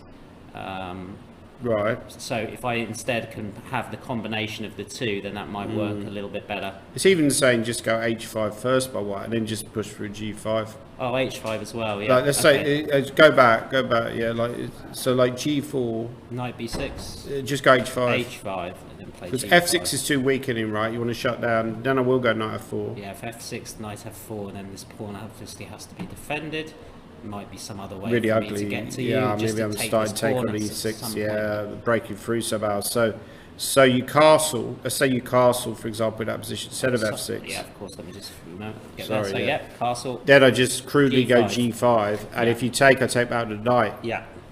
And this is really ugly because how do you defend f7? Yeah, okay, you could do it with your rook. Maybe I'll just go h6 at him and just start smashing through like King Kong, right? I'm like boom, boom, boom, you know? Yeah, I haven't seen that film or any version of that film. Have you never seen King Kong? No. Not even the 1933 one, which is one of the most famous films with Fay Ray, right? Or the Peter Jackson one, which is more recent. Or even the great King Kong versus Godzilla. That's probably not... Is that a new film? Well, it's called Kong versus... I think it's called Godzilla versus Kong or something like that. Does Adam own a TV? It's one of the great masterpieces of world cinema, Kong versus Godzilla. Yeah, I mean this is quite pleasant with the white, doesn't it? It's attacking, right? You've got a clear plan. It's very nice in chess when you've got a clear plan. And Claude Hansen is up against the Willow machine. Willow is just Jonah Willow is so well prepped. Like a lot of these younger players are already established. Wadsworth is another guy. Is very Harry Grieve. They're very well prepared. To be fair, to play at that level, you need to be well prepared. I mean, it's not like the older guys like myself. We don't know any chess theory, right? We know a lot, but I just find with those guys, they know a lot of the modern stuff. They know all the latest developments. My theory compared to them is a little bit limited, I would say. A little bit stuck in the 1990s. 1990s, yeah, okay. Good question from the chat. Who won Kong versus Godzilla? Godzilla won, but they kind of both won, right? And then they ended up fighting like this something that was even more like hideous and monstrous than they were. Well, they had to team up. There was a team up, yeah. Like there was a team up, Superman. yeah, exactly. That one I have seen. Okay, so we got this one. King G1, E4, Knight D4. Yeah, we saw all this. Bishop E3, Knight E5. I thought he was going to. Oh, he did take on E6. Okay, yep, fair enough. Queen E6. Yeah, I kind of went like we suggested because I suggested that black would try double rooks and try and activate that rook, which is a good idea. B8, F8, sorry. Take. So if he takes to the queen, Adam, presumably he didn't like that for some reason. Probably the queen loses connection with the king's side, so you'd run into some kind of move like knight c4, right? Ah, knight c4. Maybe knight c4, knight yeah. G4, but knight c4. Or knight, no, sorry, knight g4 I didn't see yet. I was thinking about knight c4 just cutting the queen off and might look a little bit dangerous. So how would that go? So have a look at that line. I don't know, maybe knight c4 is a blunder, but... Bishop d4 or bishop c5? Can I be really, like, annoying to your rook? Yeah, what if I go knight g4 instead? Knight like your G4. suggestion, knight g4. Okay, and if I go and still try and be annoying to your rook, Can I go e3 there? And if you take, I go E3. e2. Or what about queen f5? Or queen f6? No. It's a very hard move to find though. Queen takes b5 because it looks kind of like Not e3 apparently. not e3. It kind of looks very risky to go queen b5, right? I mean, you have to be like Yes, it does. very brave. I mean, bishop c5 is getting a good rating by the engine. The movie played, he loves it, but then it doesn't actually love the follow-up. Queen takes b5, right? Bishop c5, rook b8. It doesn't like queen b5 here. We can't do it. Hit. What? Okay. No, he did play it You because can't do rook it here. takes. You go rook a8 check. Oh, well, sorry. Of course you can. Yeah. Yeah, Oh, clever tactic. that is a clever tactic.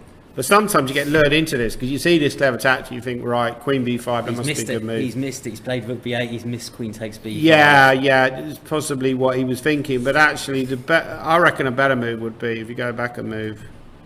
Can I just go some kind of Knight e3. knight e3 is what I was screaming at me. Yeah, might not be a good move, but Looks very reasonable. or maybe. What about tricky position to play? I would say. b3. Yeah, well, maybe And even then knight d2 d3. was possible. Was knight d2 possible? Was that just too? Knight d2. Idea go knight b3 to d4. Right. Okay. Right, you know what I'm going to do again. Yeah, first time today. First time, won't be the last. I'm going to do the old cheatometer. Right. Where were we? Like, yeah. Don't immediately see what's wrong with that.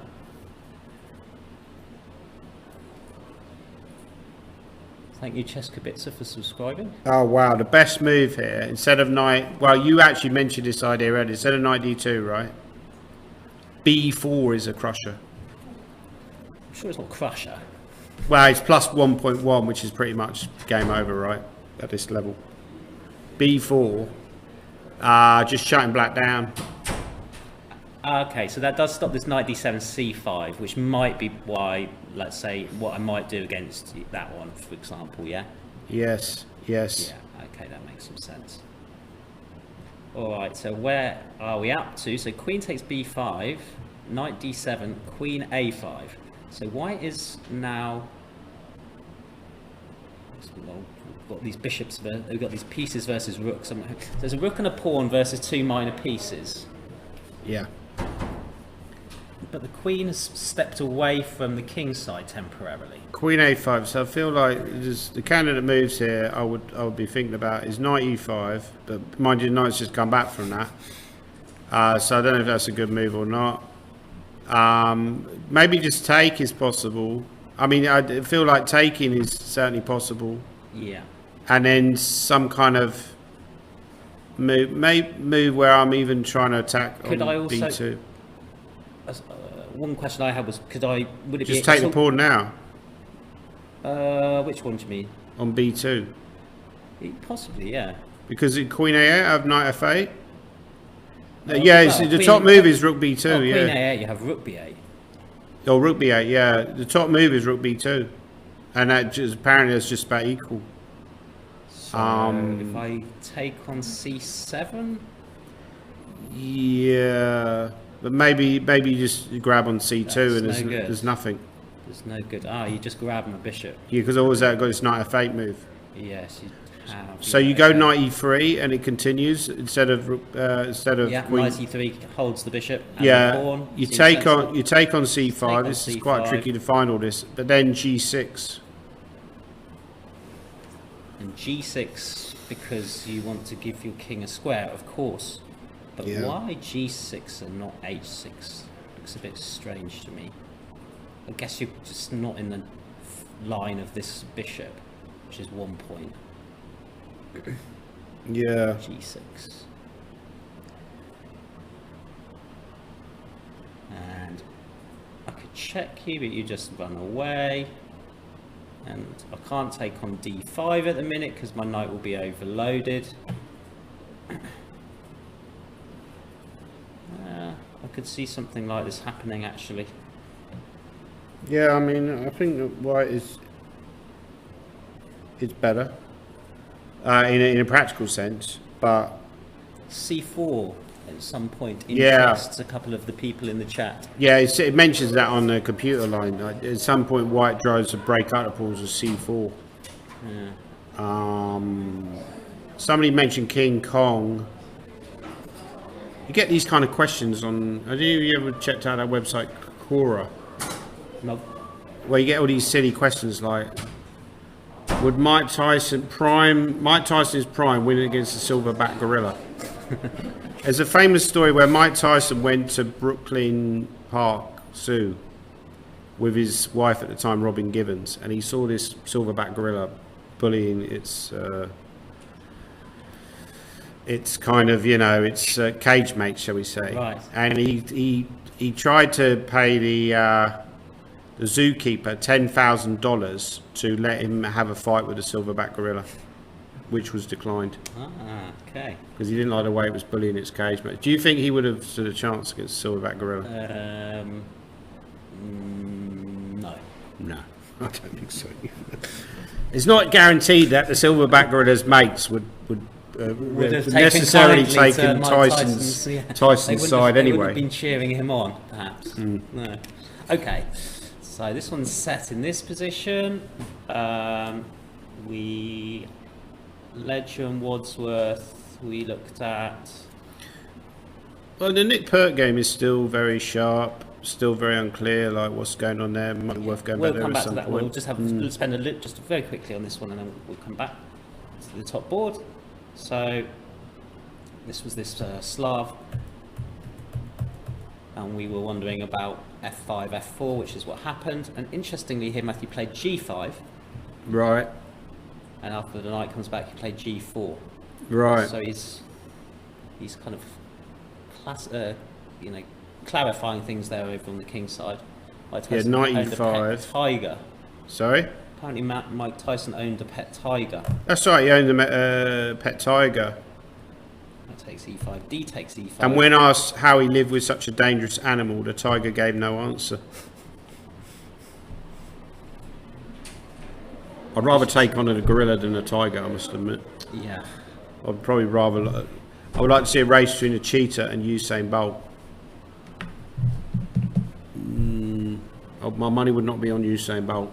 Cheetah's top speed is something like 67 miles per hour, over 60 miles per hour anyway. What's Usain Bolt's? Top speed is about 28 miles per hour. So very little chance for Usain. I once saw a race between a human athlete who's one of the top athletes in the UK, top sprinters, and he took on a racehorse. So he starts fairly well. Yeah. Racehorse lumbers out of the stalls. It's like miles behind and literally takes no time at all to go past him and beats him very easily.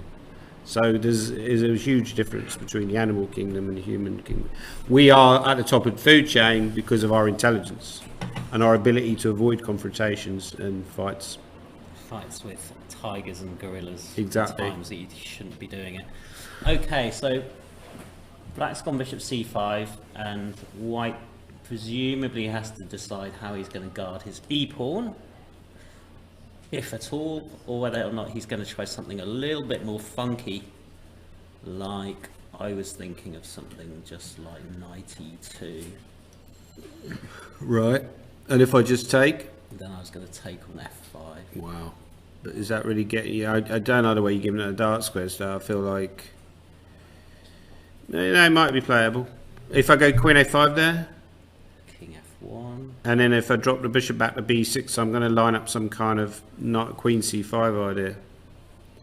Okie dokie. I feel uncomfortable here as white giving it the dart squares, but it might be okay.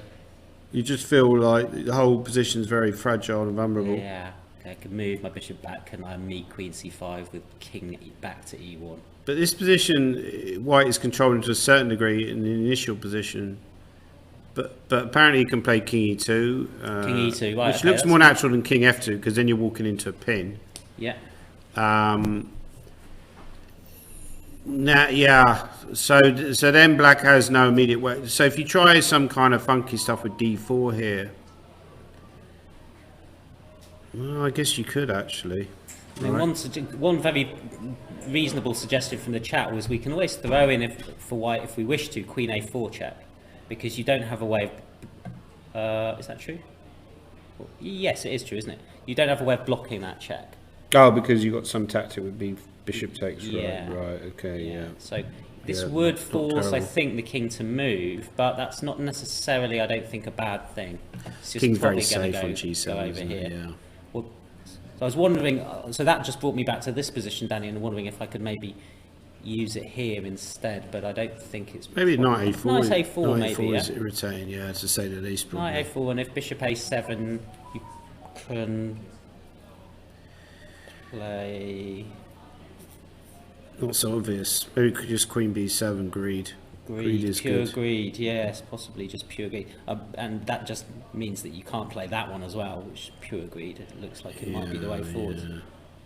I mean, I think instead of d4, a little bit of an impatient move.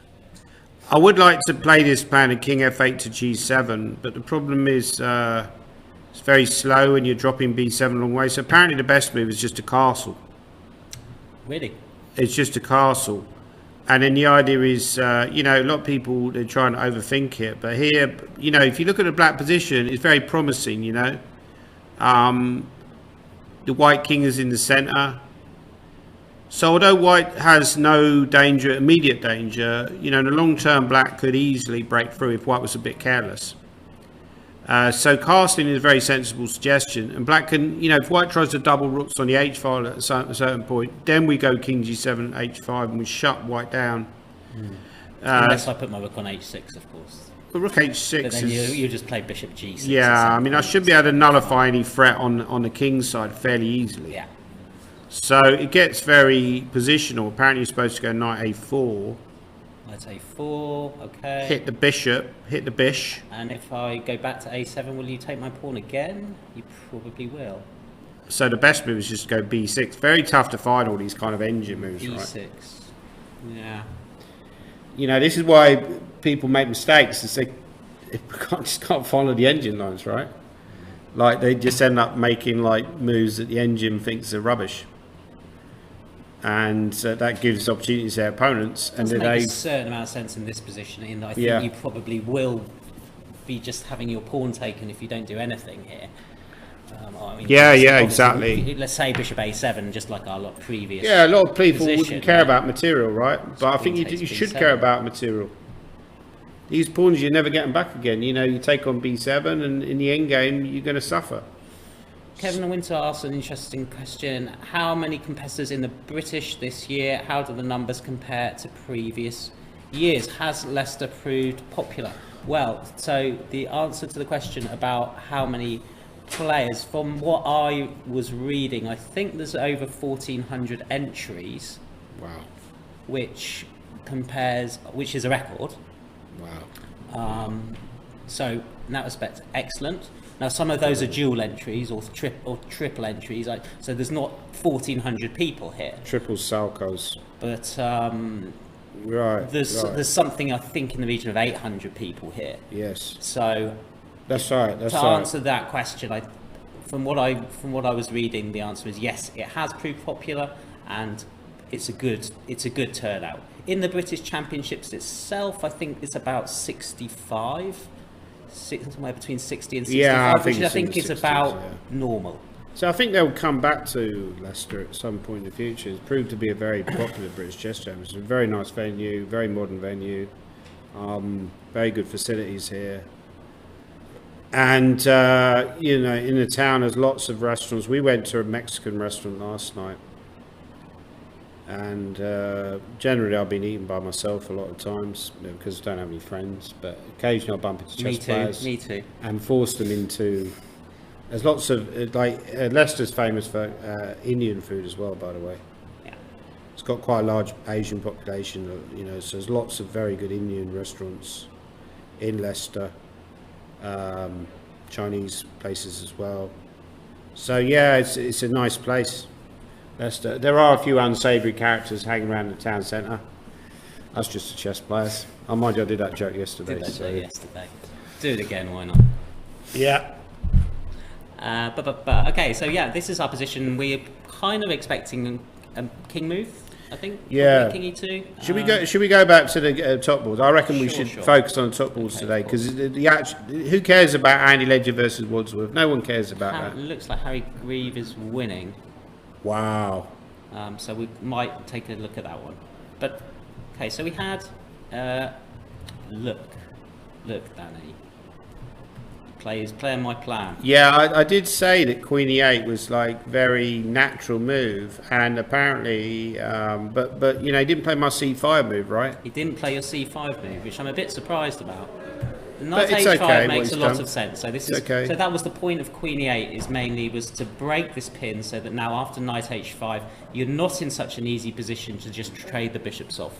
Yeah. With this Yeah. move bishop g3. So Adams has waited a moment. I don't imagine that bishop e3 is a bad move here, but okay. Anyway, he's played rook c1. Yeah, apparently the best move here, from what I remember looking at the thing, is actually the move bishop f4, which is a tough move to spot. I don't really understand the logic behind it. Bishop f4. Okay, so It one of the was an idea, right? One of the points of this move is to now discourage your c5 move, I guess.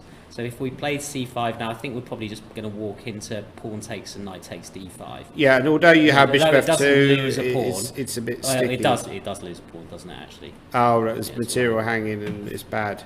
Yeah. So, with bishop f4, I think the idea behind bishop f4, rook c2 is c2. probably to play something like a5, and then bishop a6 will happen quickly. Okay. And black will suddenly get some kind of irritating pressure. Rook e1 and bishop a6, do you think? I'll do the cheat again. Because I saw bishop f4 earlier, it was flashing up, and I was like, wow, that looks like... I like White's position here. Yeah, but maybe it was an a5. So let me cheat again just to see what it was saying. Yeah, I mean, bishop f4 is a kind of a weird... Nick generally doesn't make those kind of moves. He's generally... He didn't in the game either, he went rook a7. Oh no, actually the best move apparently is rook b8 instead of bishop f4, right? Okay.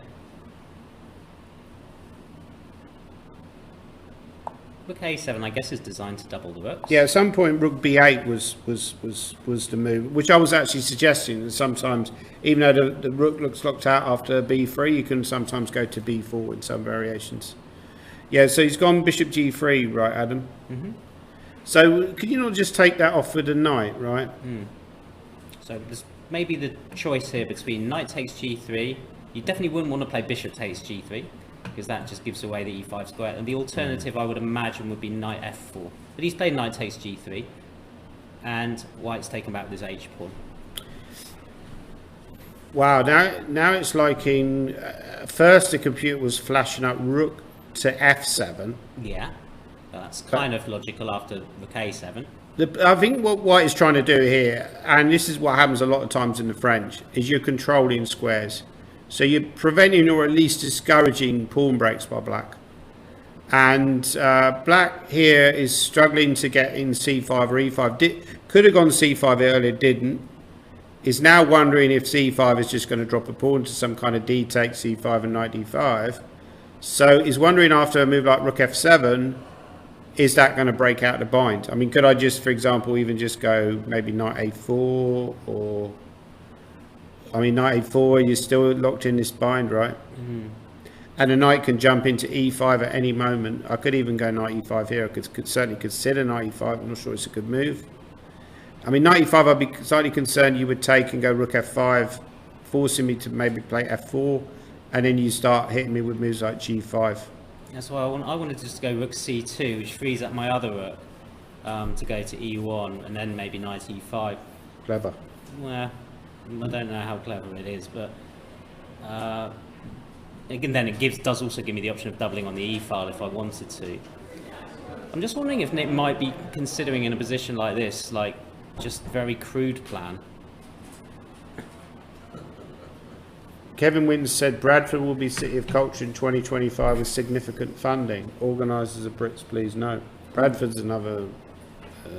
I was in Bradford recently for this British. Wouldn't surprise me if they went to Bradford. But I don't think it's quite as big as Leicester as a city. Yeah, H takes, but this feels like a typical Michael Adams grind, right?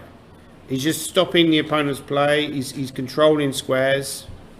He's playing his pieces to natural squares. Knight A4 I feel was coming. And he's going to force Nick to come up with something if he doesn't want to just get squeezed completely. And he's going to force him to come up with some creative way to try and break out his bind if he doesn't want to be squeezed of oxygen. I fear for Nick here. He hasn't played very well in this tournament, to be totally honest with you. Hasn't played partly due to Russ. His last 2 rounds have played much better. But now he's up against a real test, a real animal in Michael Adams. And Adams is I think he's going to put him away. Danny, what's the best British Chess Championships venue that you've ever been to? Well, that's a good question, actually. I could spend years talking about it. I'm just wondering if he can maybe play C5 now, if he's going to play it. Why not? Why I know not punt we it, looked right? at this. The engine's given that as a top move, by the way. And then I guess, rather than take that, you take on F2. I think you take, The white the king. double pawns at least. The white king is suddenly And then in not so rosy, sequence, right? You can play bishop E6. You could get something like this, and they could end up having a draw because, something like this would be quite close to a draw. I think it's a lot of material's already come off the board. Black would probably still need to play some accurate moves to survive, but Maybe Queen A5. Queen B5 then maybe. Queen A5, Queen B5. Yeah, that's a good suggestion. Okay, I can take and play A3, can't I? But maybe that's not significant. Then just B4 and trade. Or Knight D4 possibly. Or Knight D4 is a good move. Knight D4, Rook F2. King takes. Yeah. Bishop A2. Knight takes B5. Oh, you win a pawn. And then if Rook B7. I can check. You've got check and Knight D6 and Knight B7, right? Ah, yes, of course. Just to show that, it's a rather quick sequence, but we look at something like Knight D4, Rook F2, King F2, Bishop takes A2, Knight takes B5. Rook B7 trying to win the pawn back, but then I have suddenly got you with that one. Yeah, in answer to the question about the best venue, I would say Torquay's obviously up there. Torquay's a really nice venue for a chess tournament in England. It's the English Riviera, so there's plenty of places you can sit outside along the seafront. Did you like Scarborough when it was in Scarborough? Did you play in Scarborough is also a nice place. There's quite a historic hotel there, although that hotel's a little bit run down these days. I don't know if it's a Grand Hotel, but it's got quite a famous seafront. Yeah, Scarborough's they had it in the Ocean Room. That's actually one of my best British Championships. I wrote about that in a book that I wrote called Pandemic Shark. And I talked about how I played in the 1999 British Championships, and I was leading that right. I was on 4 out of 4. And just beaten John Ems in a nice game, actually, in the Sicilian defence. I then played Julian Hodgson in round 5. What year was it, sorry? 1999, 99. Adam. And I was talking about a friend of mine, John Naylor, actually. He was at that tournament and, sadly passed away a few years ago. He was a friend of ours. We sound like in the mafia. He was like a friend of ours, He was like a friend of ours. But yeah, and that was a nice tournament. Yeah, Scarborough. I think that was the first year, one of the first years played in Scarborough. There's been a few British Championships at Scarborough. I know that Joe Gallagher won one of the British Championships at Scarborough. Jonathan Rowson also won a British Chess Championship at Scarborough. Very nice venue, the Ocean Room there. So that's one of the top venues. And they have an open tournament every year, which is also held in exactly the same place, isn't it? Exactly. Exactly. October, I think it is. Exactly, and you get a view across the North Sea at that venue. It's a bit like playing in Gibraltar, isn't it? In some respects. Yeah. Well, other than the fact that it's the North Sea rather than the 15 degrees difference. But yeah.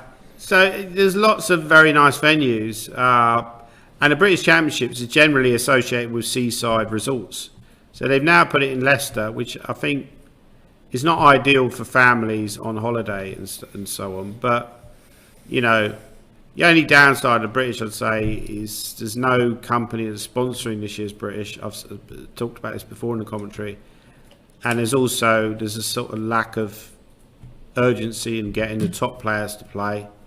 I mean, obviously we've got Adams playing, which is good, but we haven't got people like Gawain Jones, Luke McShane, David Howard's obviously playing the FIDE World Cup. Jonathan Hawkins, you would put in that category? Jonathan is more or less retired now, Is he? and he's focusing on the coaching. And he actually lives in Torquay. Oh, does he? Okay. Yeah, so he was at the last year's British Championships. Ah, okay, with some students, you mean? He was doing some coaching at the venue, but Scarbados, somebody call it. Scarbados. Okay, let's have a look at this game on board 3, just because I do promise, Danny, we will go back to board 2, but to see what the developments have been in this one, because apparently White has a very, very nice position here. So we had this line 97. He's played H5, which is a little bit strange. So you've got a similar sort of position to what we were discussing, but instead the C pawn has also gone. Yeah, I think this is what I think this is where maybe Dog is like it's lacking a sense of danger, because I think like a more experienced player would probably remove this bishop on C5. He's done it a little. He still has a chance to do that, but he's doing it a little bit late. So apparently you can take on C5 here, Right. As black, and then after Queen takes, play a move like Queen E5. Somebody asked me on the chat, am I playing in Bolton in a few weeks' time? That was cap 78 red. Is cap 78 red? You're not Ian Lamb by any chance, are you? Apparently 3 GMs are playing. There's an open in Bolton and 3 GMs already, but I'll have to check that out. Is one of them you at the moment? No. No. I might play, I don't know. Okay. Depends what it clashes with. I don't really understand the point of Queen E5. Just tell me what it is. Apparently he's not Ian Lamb. That's a disappointment. Yeah, I don't understand Queen Why E5. can't just I go think Rook D1. Clearly there's a reason. It looks like reasonable. maybe Rook C7, Adam, and then C3 C7. starts to become weak. Right, and you don't mind swapping. Well, but Rook C7, can't I just take on D5? Yeah, but I'd take back. And Knight takes. Move the Rook somewhere. Bishop takes E4. I'll have that one as well. Oh, okay. Yeah, good point. I hadn't thought of that. There must be a tactical reason No, why I it's don't bad. think Rook C7, but something else perhaps here. Maybe some Queen F4, Queen. I want to get into that square somehow, but I can't quite see how I'm going to do that. What's wrong? Try that Rook C7 move again. Right. Check. Take. Knight takes. Right. And I'm just bust though, am I? Maybe I can Well, play you the... Rook C4, I suppose, if you really want Yeah, something like that. C4. Good move. Yeah, still looking painful. He hasn't done that. He's gone King H7 anyway. He doesn't want to take the knight. I feel like with this Don guy, he generally doesn't go for like... he doesn't try to resolve. He always keeps the tension. He likes to keep tension, this guy. He's very much a tactician. He likes to keep pressure on his opponents. Which is, often a good strategy because, you're keeping the tension. And when you keep the tension, your opponent can go wrong. keep the tension with David Jensen, as I keep saying. Yeah, Bishop D, exactly. But Bishop D4 is a fairly obvious move for White, and apparently that's just already Just winning a for White. Very nice square for the bishop. Frees up. Well, just defends C pawn. You can bring the queen back to G3 to help out your king if you wish to now. I think if Stops 95. when Harry saw this pairing, he probably thought that's good pairing because Dong he's struggling a little bit like Nick Pert. I think Harry in this tournament is struggling a little bit for form, and he's playing against Dong, who is a good player, but he's the sort of player who does give you chances. He's not the sort of guy who's just going to try and bore you to death, right? Because he's not got that kind of approach. So I feel like it's probably worked out to be quite a good pairing. By the way, Daniel Fernandez is doing quite well against Yeah, well, we apparently, haven't had but we haven't it's had engine stuff again. we haven't had lots more moves, to be honest. So we'll just I think we'll go to break after this particular Sure, game. sure. He's played Yeah, I thought we h3, would break rook as well. c8, bishop's come back, and black's played a6, which Yeah, apparently knight I a4 don't- is a crusher. knight a4. Knight a4 is the crusher here. Knight a4 makes a lot of sense in respect of the fact that what black's last move has weakened is the b6 square. But we've also got the c5 square there that the knight would like to go But to. the move that the engine is suggesting is very I mean, sorry, the line I should say that the engine is suggesting is very counterintuitive, very hard to find for white. I'm not convinced he'll find this. Knight a4, knight b4, knight b6, king d1. Sorry, knight c2, king d1. Oh, yeah. And knight e3. Funnily enough, in my last tournament, I won the last round against someone quite reasonable, but I had this same pawn structure with I allowed this capture on e3, but it was it seemed like a much better version for white than what Fernandez is I'm going to getting. take your rook, and if you take my knight, I'm going to just take it. And The I knight don't on lose a a1 is piece trapped, yeah. because of the knight on a1 being The knight on a1 is trapped. trapped. So knight a4 is like an engine-like move with this So fork instead at the we get end. this. But still, it's still carrying on for black. You move the rook to d8, and then when you take on d7, you take back with the knight. It's still play, right? I mean, Mark would probably play this position, and he'd be, maybe not delighted about it, but he would Perhaps still. I could do it a slightly different way. I have my rook on the c file. Is that better? I feel like one of Mark's strengths as a player is he's not the sort of person who's going to get perturbed if the position looks a little bit ropey. He's quite strong psychologically, so he's kind of, he likes to. There's a little bit of hustle to his play. So, it won't matter so much about. He won't care so much that the computer might say, this is better for white or whatever. He'll just feel like, this. It's play. It's play, exactly, right? exactly. That's what he's always looking for. He's always looking for some kind of play. But knight a4 is a killer. But if you don't go knight a4 by white, can you even get the advantage? I suppose that's the He question. hasn't played it. It's gone rook c1. Which is a natural, more human-looking move, right? Against that one, I wondered if black could play b5. Yes, action. If I take that, I'll just take, right? Take. Knight takes b5. Oh, you just take it off. Sorry, I have visions that you couldn't because of the pin. Not awake. Knight d4 is apparently the best move, but Knight d4, again, okay. engine type move. I'm not convinced he'll find knight d4. So like- point of this one, I think, is that he was maybe thinking about consolidating his pawn if you get attacked. Exactly. Sorry. Yeah, White's the pawn up, so if white gets b3... let's say, for example, yeah. knight e5 or something, then I think going to have to play b3 to hold it. Yeah, and if b5? With b5, probably c5, huh? Right. Yeah, Although also you could maybe just take and castle as well, could you? the rook c7, Rook c7, and then bishop d4 or something. No, yeah, maybe. bishop d4, bishop f4. Or knight Knight d d1. or knight d4, more aggressive. Or knight d4, yeah, that's also possible. It doesn't matter because we're not pinned at the end. Just take back with that knight. That's the kind of thing that he's aiming for. So Mark has to find knight d4, but white is still better. But I think knight d4 is not obvious anyway. Like, what's knight d4 doing? I suppose it hits c4, but it looks more natural to go to a5 or e5. So I think he's under a little bit of pressure here, Mark. Playing against Fernandez. Fernandez has got a good chance. If Fernandez wins, at worst case scenario, he's going to be tied for lead. Yeah. And then he's he would played then Adams. hope that Adams is held by Nick Pert. I still think that Adams is big favourite because Adams, we already discussed this. He's basically, after this round, he's pretty much played everybody of the top guys. He's played Mark, he's played Daniel Fernandez, he's played Harry Grieve. He would have played Nick. He's even played Gasanov, who's one of the high-rated players in the field. He hasn't played Wadsworth though. He hasn't played Jonah Willows. So there's still potential. Richard Pert as well.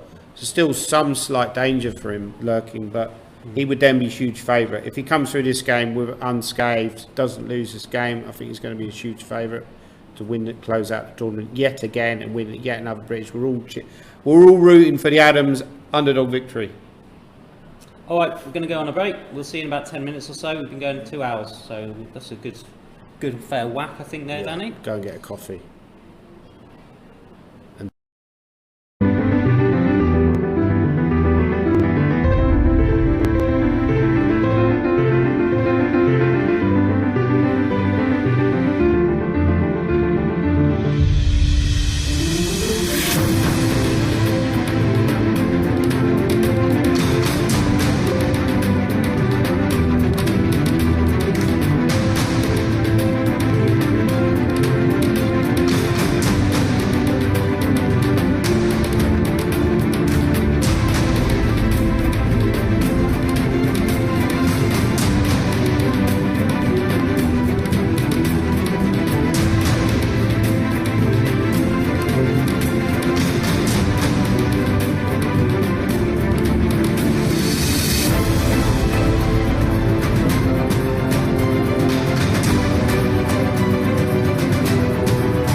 Okay, so we're back. And we left the Hebden-Fernandez game in the position with the knight still on c6. So in the position after a6, we thought knight a4 immediately was quite a good move. Instead, rook c1, knight e5 happened, and here Daniel has played knight a4 by the looks of things.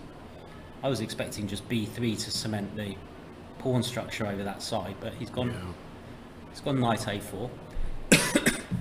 So he's obviously using a slight tactic there, which is that this pawn on c4 could be taken, but I think if it is, then we would probably just take that piece off, and then whichever way you take it back, eventually you're going to get forked.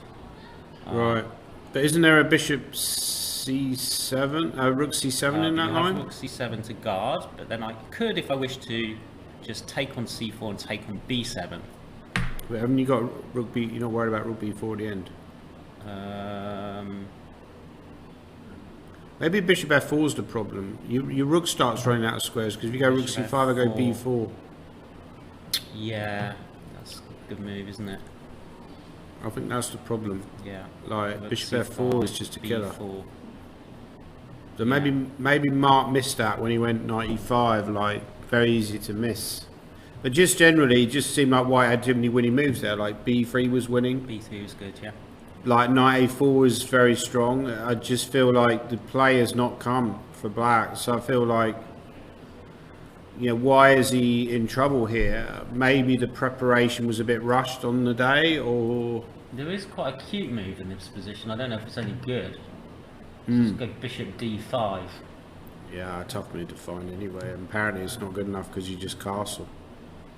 And then you go, you know, the party pooper move, you just castle. That is a party pooper move, if ever there was one. But really, somehow White's position makes sense. You know, Fernandez is a little bit of a guy who just plays slowly, plays quietly, but very effectively. And it's very difficult to prepare for. I feel that maybe that's what Mark's limitation here is in this game. Is, well, when I played against him, I realised, you know, I was looking for his games. I was black against him like a couple of weeks ago, and ended up losing the game. And I noticed he just plays a lot of different openings, so it's very hard to play. He generally plays e4 a lot. So in this game, he's switched to like knight f3, and it's proved to be an effective strategy. Mark has not managed to come up with a particularly great opening. And he's under a huge amount of pressure now. I think he's in big trouble. I think we could be looking at potentially a new champion, right? Well, yeah, I think a6 didn't help his cause too much, did it? There, just weakening that. Knight a4. Weakening that square. Just want to carry on my line. Just one more move, if I may, Danny. Just after your knight a4, bishop d5, bishop castles. So if I trade off the bishops and then go rook c6, at least I'm not getting forked there.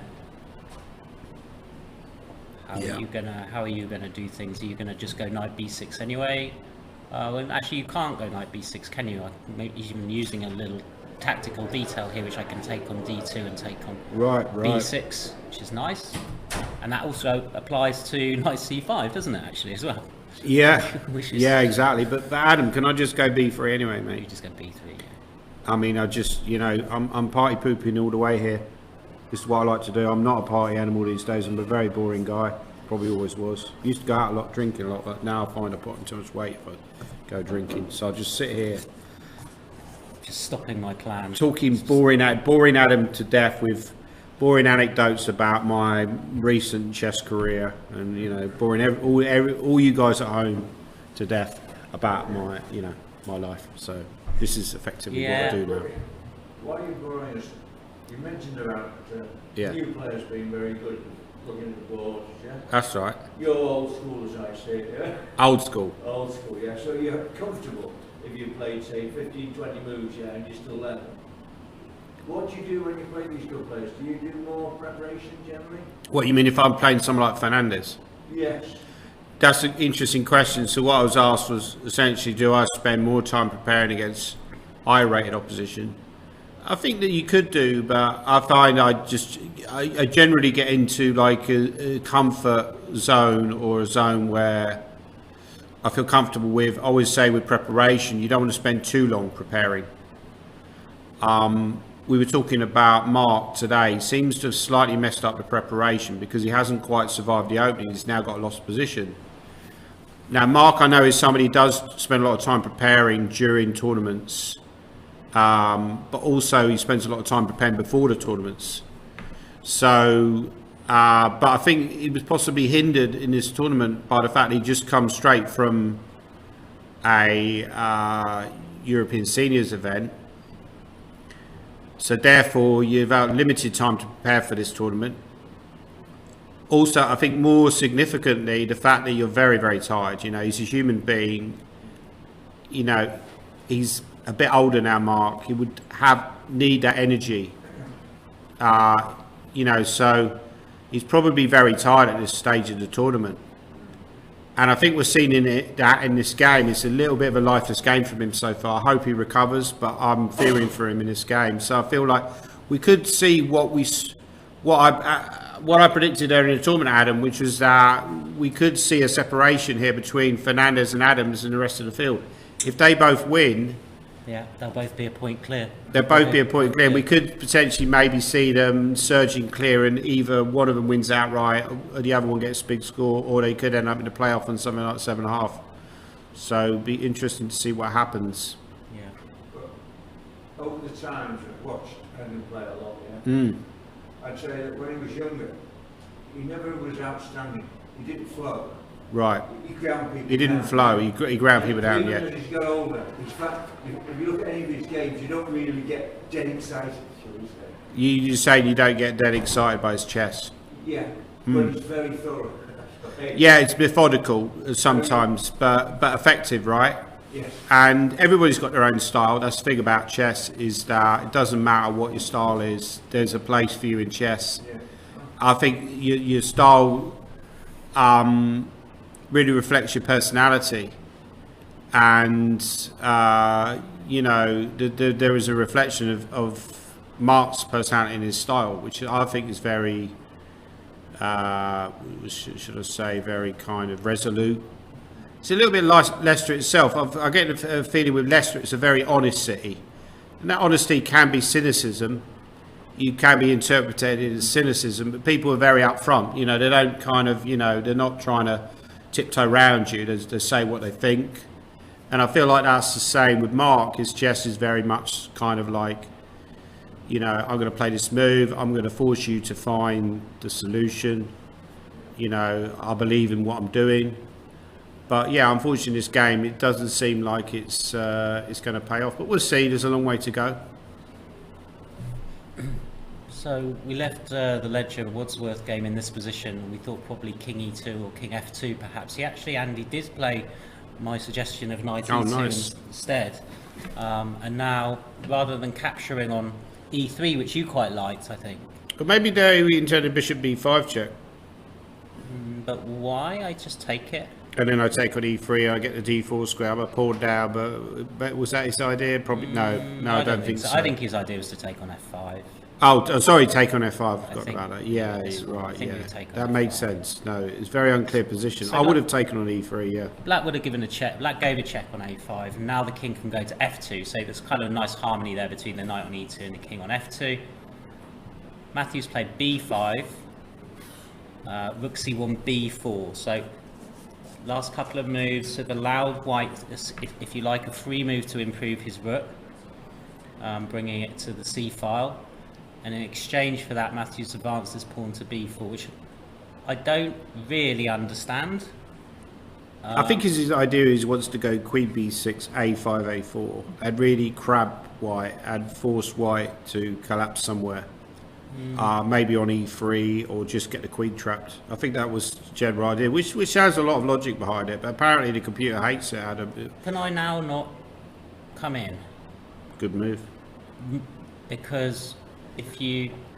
Queen B6, you're thinking Queen A4. I was thinking Queen A4 check, yeah, and then I might be getting... So, like I was thinking back to this position, I was thinking, well, if I follow Danny's plan that the queen's going to B6 and I check on A4, then the likelihood is, in order to stop the queen invading on D7, I'm going to need to put my king on E7. and that looks okay. But if I have a knight on d4 as well, then I have also control of c6, so I can check on c6 with my knight, or put my queen on c6 maybe first. Either way looks possible.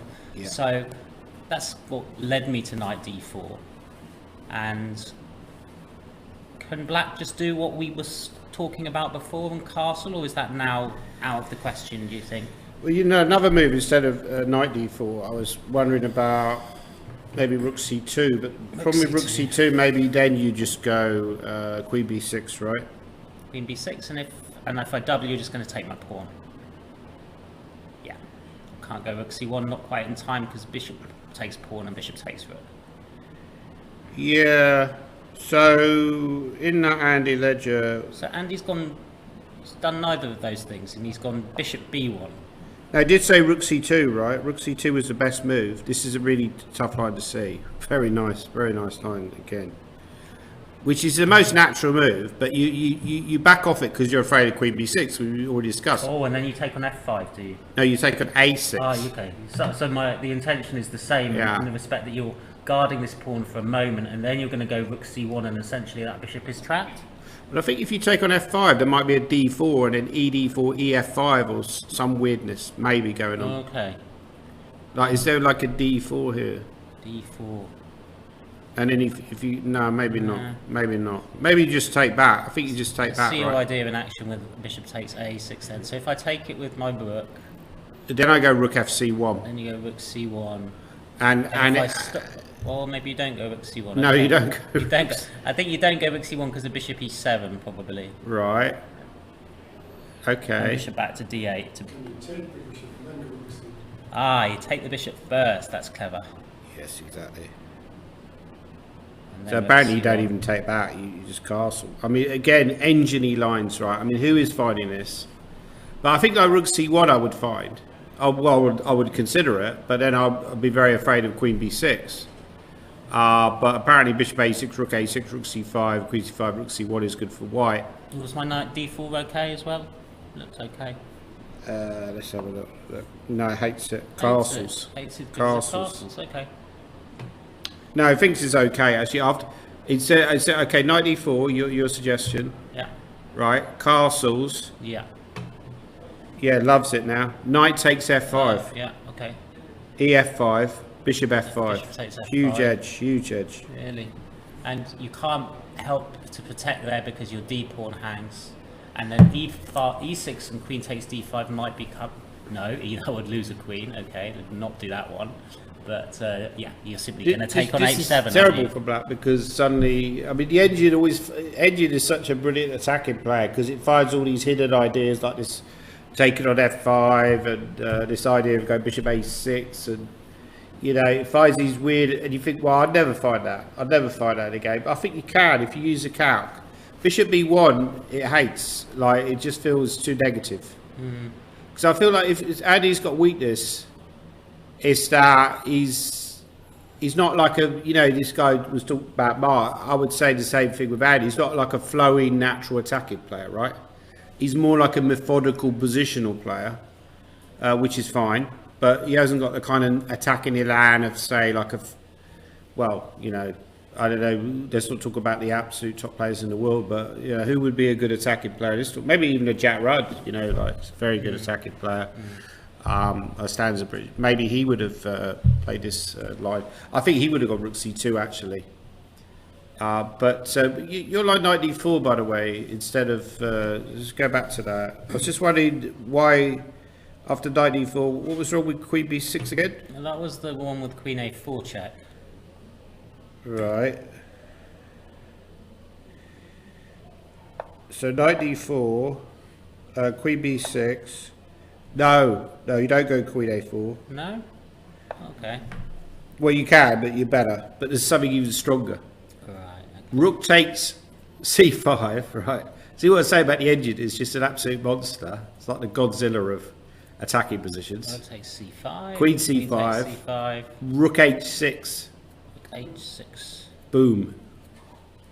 Okay. And then you're just crumbling. The whole structure's just collapsing. Like queen b6, bishop f5.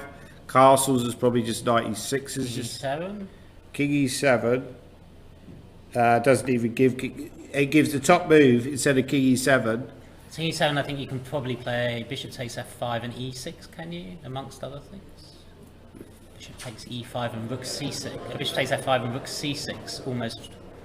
Yeah, looking very strong. Really Yeah, strong. very nice. Bishop takes f5. But then queen a5. Pawn takes. Now, do I go e6 or do I put my rook back But on? you're right, because the Onion Val hasn't dropped here. So rook c6 is quite, there's Rook something c6 here. or e6, then probably It's looking like a very c6. dangerous position. Queen a5. Queen a5. And knight takes f5 check. Looking tasty. Looks good. Maybe even something like rook f6 is not stupid. Or queen c2. Like I can play like this, can't I? And then if you go here, I can. Yeah, it's looking very bad Check for you black. here. Because look, you know, you got your rooks aren't really in the game at this point in the game. Oh, doesn't like that move, but okay. Well, But yes, it does. Yeah, okay. The nice, Point is a nice good. variation there after rook h6 is if black castled, right? And although, so bishop f5, we've already done that. No, we haven't got bishop. Rook e6 now, like crusher, bone crusher. Rook takes e6, bishop takes e6. Knight Knight e6, takes and e6. you're just falling apart here because Queen c6, let's say. And it's very instructive all this stuff. well, yeah, all right. You're still going to exchange down after you take on f8, though. But you got a lot of pawns. I'm a slave to the computer now. Slave. I just You are. believe everything it tells me. Queen takes b4 looks like a reasonable move. It's still, I mean, I'll be honest with you, it's still a dangerous position for Matthew. But it feels like he's past the worst. Is it possible Matthew's last two games have been a bit flat and lifeless? Do you think it's possible he's getting tired as well? Even these younger guys, maybe, you know, I just feel with his schedule is very brutal. You know, we're tired as the commentators, right? I mean, I don't know about you, but I feel very tired. And these guys are playing like 9 games in a row, no rest day. Somebody yesterday was complaining about this awful tournament where they had rest days. I thought, well, you know, it's easy for you to say that. Try being a professional player. Kevin Winter says John Dunn has an attacking elan. I agree, a very decent player. Kevin Winter also says I beat Keith in the Simmel and got a brilliancy prize. I sacrificed a knight to beat him in the Torre attack. Keith Harkle plays a lot of Simmels, a very popular GM. So I think Cat Red said he's on course to play Keith in a Simmel coming up in a few days' time in the north of England. And also Keith is doing another Simmels in this British Chess Championships. It's a chance for junior players to compete against one of the top players in England. Hans Niemann has played 85 games in the past 90 days. Wow.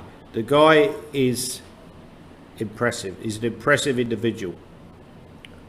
But engines don't get tired, right? So... No, Hans Niemann's won't actually go a pretty into that decent one. player. Hans Niemann's a pretty decent player. I mean, he plays a lot. He's definitely well over 2,600 strength. He's just won the Urals Open. Where's that? Is that somewhere in near Urals? Russia? I'm sure where Uralsk is, no. I think that might be in Russia or somewhere. No, it can't be in Russia because you wouldn't be able to travel to Russia. Ukraine? It's probably somewhere in Eastern Europe. And it could be Kazakhstan. I haven't had a lot more moves in the Adams game. We had just rookie. This is quite odd. I don't really understand this at all. Yeah, I was right. It's Kazakhstan. Yeah. So we left it in this position after knight a4, rook f5, and then so he's just gone rook f7 to f5. Adams went rook e1, and now he's gone back to f6. Yeah. Yeah. Which- I think he's just waiting. He's waiting. He's played a rope-a-dope. He's waiting for Adams to commit and do something. Adams has just played very solid positional chess. But effectively, White has already won a strategic battle. Yes, I think so. Because Black has not managed to get the pawn breaks in. He's very limited his position. Not very impressive game by Nick so far, to be totally honest. This I don't think is a position he will be enjoying in the slightest. But having said that, Nick is a very good defensive player. You know, and I know that for years, we both probably experienced the rotten end of this, where we feel like we've got a good position against Nick, but he's just very, very good at holding on He doesn't get perturbed if he gets a passive position. You know, he'll just keep finding his chances. And I feel like, what's wrong with Rook H6 here, Adam? And then just try and Yeah. go Queen H5, right? I thought probably against Rook H6 I would go knight E5. That is the problem, because now Queen H5, I'm just going to chop you off and then drop Yeah, C6. drop C6. So I thought here Black would have to probably give up his bishop. And then Rook takes, Yeah. I guess. I'm really impressed with Adam's Rook C2. He has got Rook H6, by the way. Okay. So we could get this. But this Rook C2 move is very Karpovian, isn't it? Rook C2. Yeah, it made a lot of sense. It frees up the knight, doesn't it, against anything if there's a Yeah. doubling of pieces. So, yeah, it makes a huge amount of sense. This looks incredibly sensible to me. Like, I mean, is there even Queen H5? How scared am I if you play Queen H5 and I just go Knight H4? I probably don't want to do it. I can probably survive. As long as I don't Yeah. allow Queen H1, mate, I'm probably doing okay in this position. Probably doing it okay, but I think unnecessary here. I think I'll just go Knight E4. Oh, I think there's some rude people in the chat that might need to be blocked. Yeah, indeed. There's two of them at the same time. It's just people working in unison.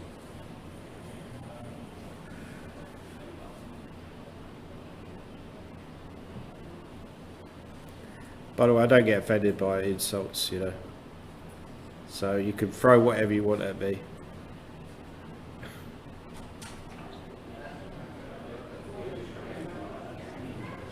Having to ban that.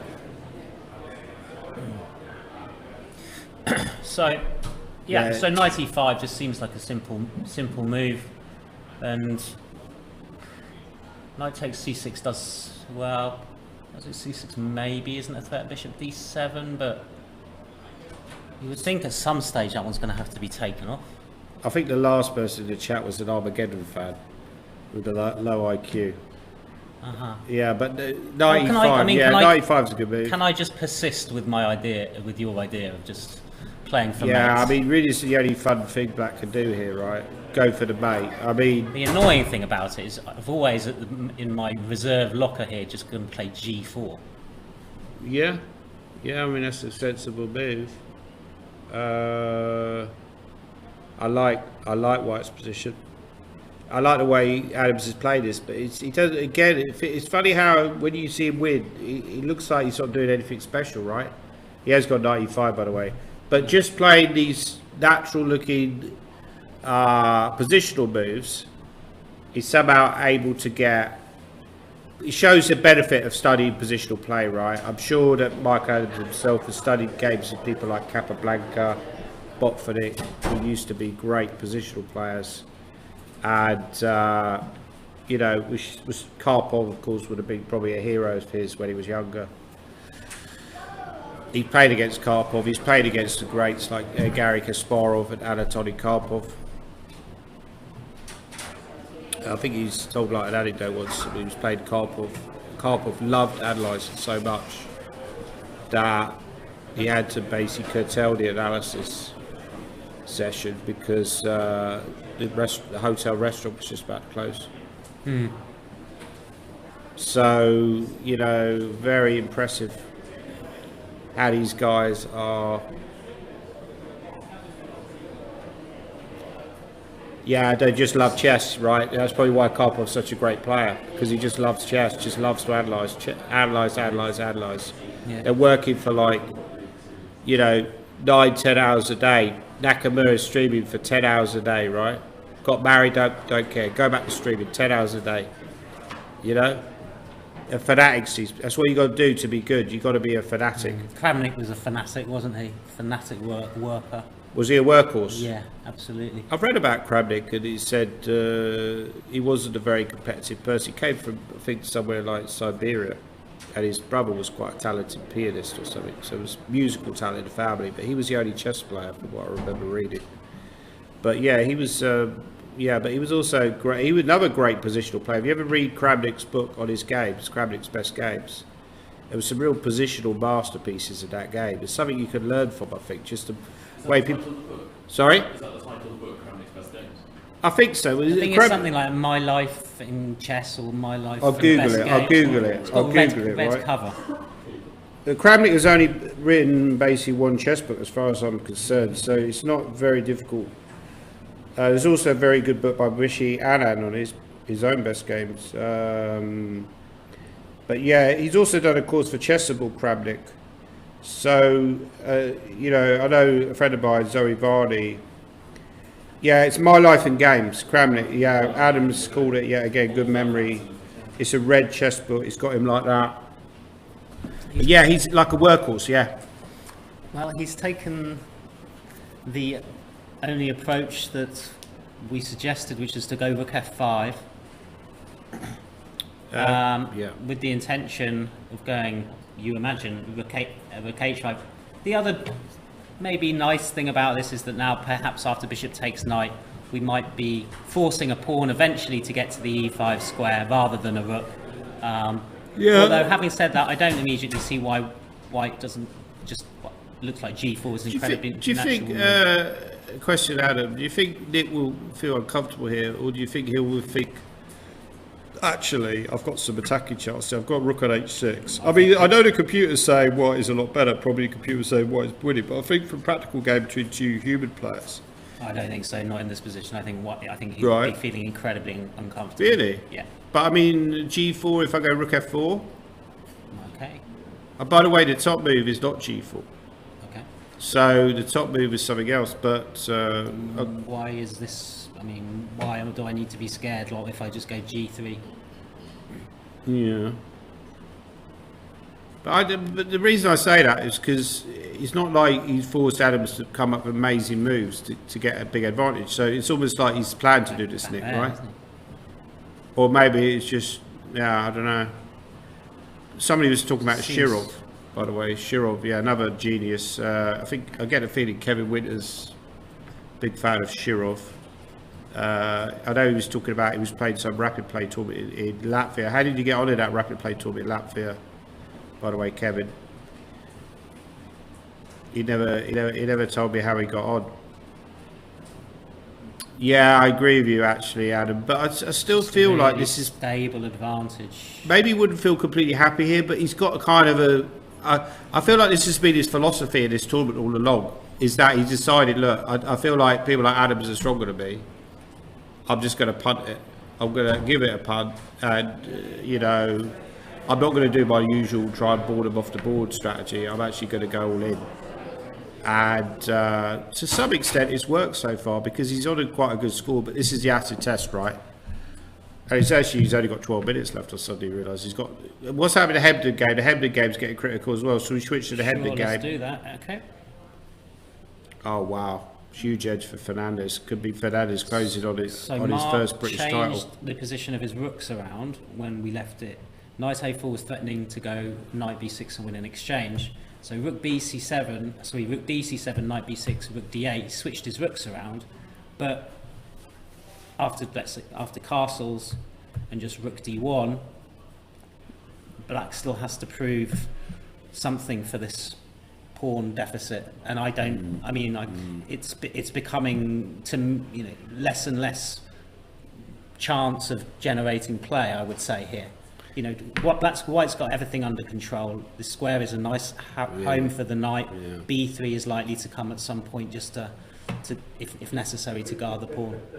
Well, the thing is, if you're trying to get active counterplay for the pawn, Adam, I don't know about you, but if you have to start making slow moves like 98, that's generally not a good sign, right? It's like I've really got nothing. I mean, Daniel has controlled the game. Again, I go back to the same point made in the Nick Pert game. He's not had to do anything special really to get a winning position. Is that because, yeah, I don't know, maybe it's just deceptive that they're playing great chess, but it's just, it doesn't feel like he's had to make any amazing moves just to get like a winning position. But H3, I think, was, even though the engine didn't like that, I think that was actually a very clever move because it prevented any kind of knight G4. Come in handy, hasn't it? Certainly. I think Mark is struggling in this game, and I think it comes down to an energy crisis. With Mark is the fact that he's obviously played this tournament beforehand, and then he's come here, and you know, it's difficult. This is now round 7. He's had a number of tough games, and it's just, now you've got another tough opponent, and you probably just run out of energy. I think we'll see that in a few games actually, and the standard could decline it even further in round 8, round 9. With people start to make. I'm going to predict that people are going to start making crude blunders because fatigue factor is just going to set in. Last round is at 10 a.m.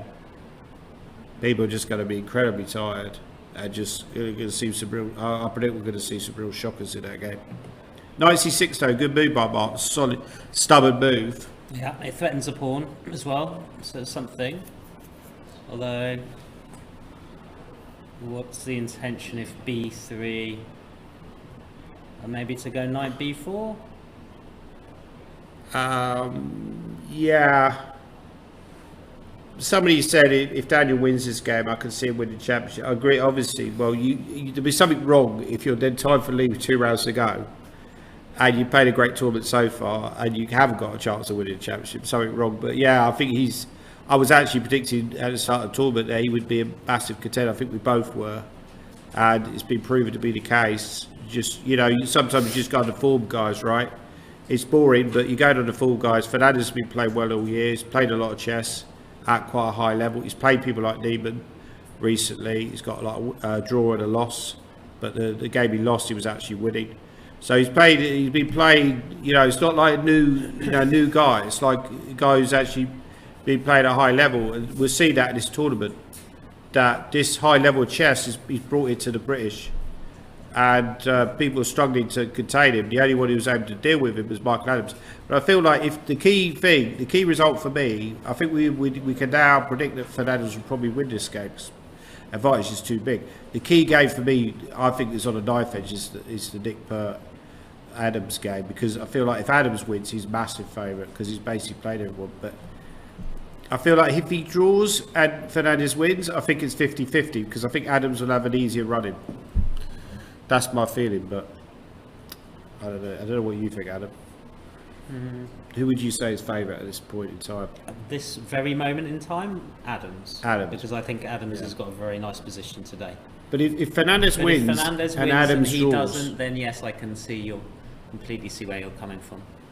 But where was I coming from? You're coming from a then It's 50-50. maybe it's not. Yeah. I would say it's 50-50 then, because I'm not convinced Fernandez will close it out 2-0. He still has to play Nick. A lot of nerves will come into play. But obviously Adams would be slightly worried then, because the tournament is then out of his control. He's already played Fernandez. He can't control what Fernandez is doing. All he can do is focus on himself. And he's generally very good at doing that. But very good at focusing on his own chess and his own results. But will there be a tiebreak if equal? Kevin said, yeah, there'll be a tiebreak. So the tiebreak will take place after the final round. I think tiebreak now is starting to become quite likely. But if there is going to be a tiebreak, it's going to be between Adams and Fernandez, right? That's what we will be here to cover it if there is. Let's hope for a tiebreak. I'd love to see like a massive clash and Armageddon. Yeah, I was talking about it. It's ironic. I was talking about Armageddon. We're going to get an Armageddon, aren't we? You know. Better one than the film, hopefully. Yeah. Bishop d4. Okay, this move that looked like it was just such a natural move to play. Knight f6. Black is now starting to be playing, I think, for a little bit of sort of tricks, if you like. Yeah. Knight g4. He's controlled this game well, Harry. And then h3. Dong hasn't come up with the engine kind of like ideas that he probably needed to play to hold the game, and now he's in big trouble.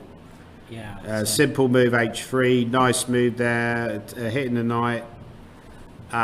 If you take, I just take out the bishop, I'm hitting the queen. I do have a little bit of a I don't know how good it is, but you want to try rook f3? Yeah. Right. It doesn't work, but it looks quite scary.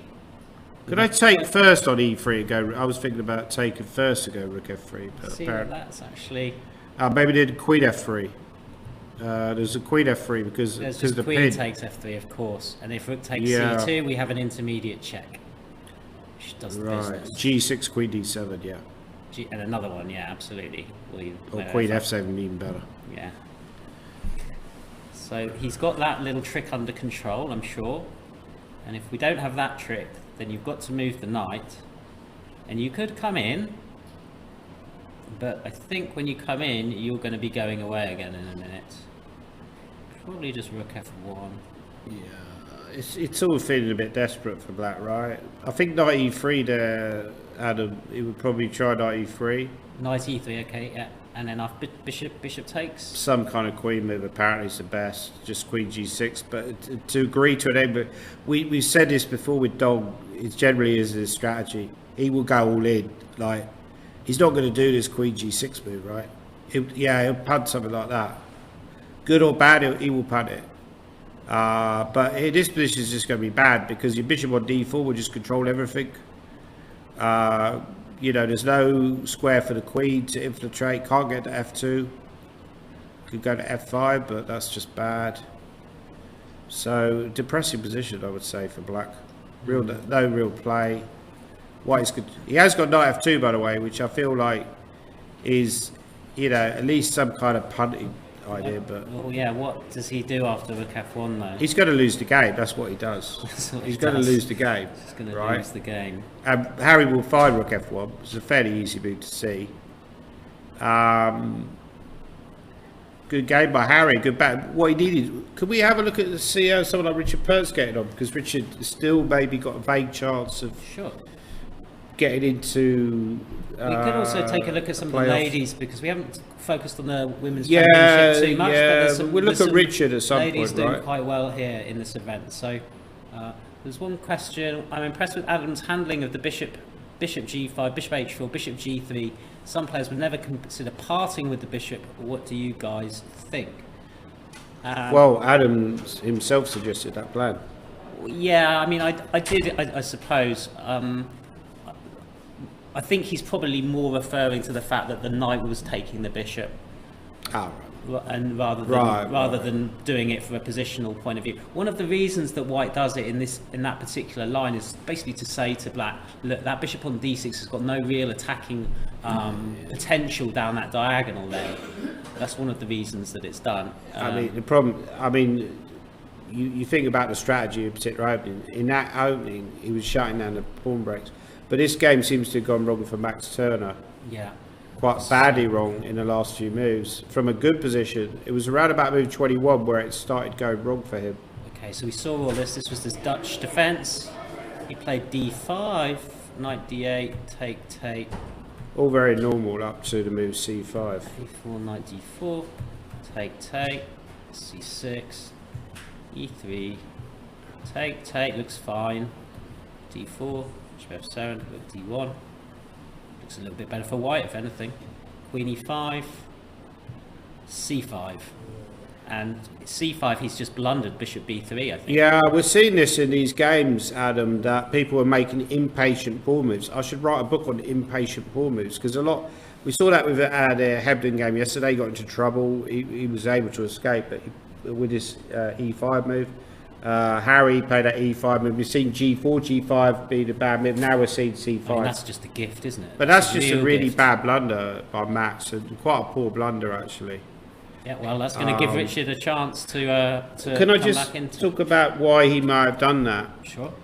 So c5, he's calculated. What he's done is he's calculated all these variations where Black takes on c5, right? Okay. And he's decided that they're quite good for White. So he spent a lot of time calculating that, and he's forgotten about the idea. This is often why Ben Larson said all long variations are bad, right? Is essentially because he's forgotten to check whether there are any other alternative candidate moves for your opponent. You know, we said this before about the Michael Adams technique, which is called fraternising or liberalising, falsifying, which I always forget. Falsified technique. If you use the falsified technique, you identify c5 as a candidate move. You try and falsify that move. You would then very quickly falsify it because you would see the move bishop b3. If you try to see something wrong with it, clearly hasn't tried to see anything wrong with it. He's just seen the optimistic side of the move, and effectively that's costed the game, because now bishop b3 is basically very boring game from this point on. I would say this is just going to be a very easy win for black. Not much point looking at that game anymore.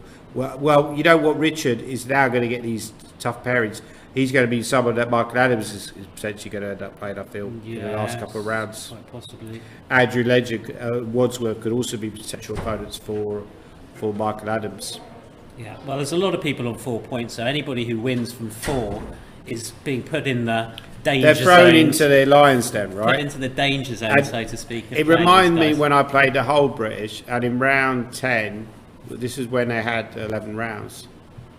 Or it might have even been the final year where they had 11 rounds. And I was then point and a half up float or something stupid to play Michael Adams. Right. So, yeah, it was something like that, or even a point up float or whatever it was. But yeah, it's like you feel like, you know, even if you win the game, it's kind of depressing because you're not even going to be tied for the lead, right? So, yeah, it's just a different level. Jonah Willer apparently is also winning, but this. Okay, so we'll have a look at. We'll focus on the ladies' championship for a little bit, so as we haven't done so much. So Katerina Toma is currently leading the women's championship on 4 out of 5. She had a good win yesterday that we saw against Gasanov, and here we've got a King's Indian attack, which can be very sharp as well. So she's gone for the attack on the king side already with h6, forcing g6. Then these are typical moves in this opening. Black is trying to gain space on the queen side, whereas White's trying to manoeuvre with these knights, probably get one of them into g4 at some point. And simultaneously there try and shut down any queen side play by Black, because Black was probably wanting to go a3 there. Take, bishop a6, knight g4, b8, knight g5. Okay, be a little bit scared here as Black. Queen d8, knight h3. Okay, so really interesting game. Bishop g5 to exchange off that bishop. Yeah, that's a typical manoeuvre in the King's Indian attack, where you play this bishop g5. Very good move actually, to get this kind of. I'll see if there's any improvements just in this game. Being incapable of finding myself. So I quite like White's position here. Yeah, he's got. Sorry, yeah, Carol. Rook on b3 is a bit of a pest. Yeah, but you see what I mean? Like, wow, bishop d5, was that a piece sack? No. Oh, okay. All these, yeah. It was just bishop takes pawn and bishop takes and pawn takes, and that's where we're up to now. Yeah, it hates Black here. Like, really hates Black's position. Is it because of e6? Is that coming? Well, apparently the top move, which is a very tough move to find. I don't even understand why it's the top move. Is king g2. I know. Why would you go? He won't find that. I mean, C won't find that. C won't find that. But does she need to? I mean, is there something wrong with e6? I guess knight d4. Obviously. It's always knight d4. That's d4, why. right, yeah, of course. Sorry, that's why we've got to watch out for that little trick. So okay, that's why king g2 is. Well, Kramnik says in his chessable course, apparently, that when you're stuck for knowing what to do, which I think is very good advice, even though it's a little bit of a joke, partly, is when you're stuck for something to do, you go king g2, just to essentially, you know, say. But it makes some sense here, because knight d4 is surely White here is going to spot that knight d4 is on the cards, right? You would think so. I mean, you're good enough. She's good enough to see that. So it'd be disappointing if she doesn't at least consider that possibility. Could I also maybe consider attacking your d-pawn now that you've gone up there with something like knight f4? Yeah, and if knight d4, we just then maybe move my king. Yeah. Yeah. Why not? Maybe rook b2 is a little bit annoying. By the way, she's gone knight g5 actually, which also makes some sense. So that one covers the f3 square, doesn't it, as well? But that does lose the h6 pawn, so because now I could take on h6. You could take on h6, which I think Yi Chen will spot. But I don't think you're going to be able to do that, though, are you? Because doesn't e6 now work? No, obviously not. Why doesn't it work? maybe rook b2 as a move. I have to calculate, or knight g4 possible. Or just knight g4. If you take on d7, I haven't got queen h6, no. It's all getting very murky, isn't it, now? Whereas he had complete control, apparently, if he went king g2. But yeah, I mean, okay, king g2 is slightly inhuman. Too much. I mean, if you go back to move 22, if you could go back to move Still 22. feel there's something here for white, though. Yeah, sorry, yeah. Like maybe I could just play... Yeah, you take on g4, right, here. Okay. After e6. Yeah, take on g4. Take on d7 Yeah. is a star move here for black. Star move for black. Kind of logical, right? When you should see it. I mean, queen h6, the problem is rook e8, right? Which is obviously what you don't really want. Okay, so knight f6. Knight f6, simple, yeah. So, but if you, actually, could you go back to move 22, Adam? Of course, yeah. And this was the key mistake actually for black. I mean, what would you play here instead of rook b3? So, say if it was your move, what would you consider as your candidate moves? And Well, rook b3 definitely is a move I would be looking at. yeah, that's the move I would definitely consider. It kind of looks very nice. Surprised that that's quite a big mistake. Is everyone in the audience possibly? Audience, press your buzzers now. As I said on Who Wants to Be a Millionaire. Or maybe the virtual audience, the online audience, could come up with a good move here. Wow, Fernandez is crushing now versus Hampton, and Willow is crushing. So We'll have a look at Jonah Willow's game in a Yeah. moment. I wanted to stick with the yeah, we'll ladies. stick with this. But I mean, There's another couple of games a little bit lower down as well, which have got other contenders in them. Jonah is obviously, yeah, we're seeing the young players come to the Something fore. like knight a5. Danny, is a suggestion from the chat.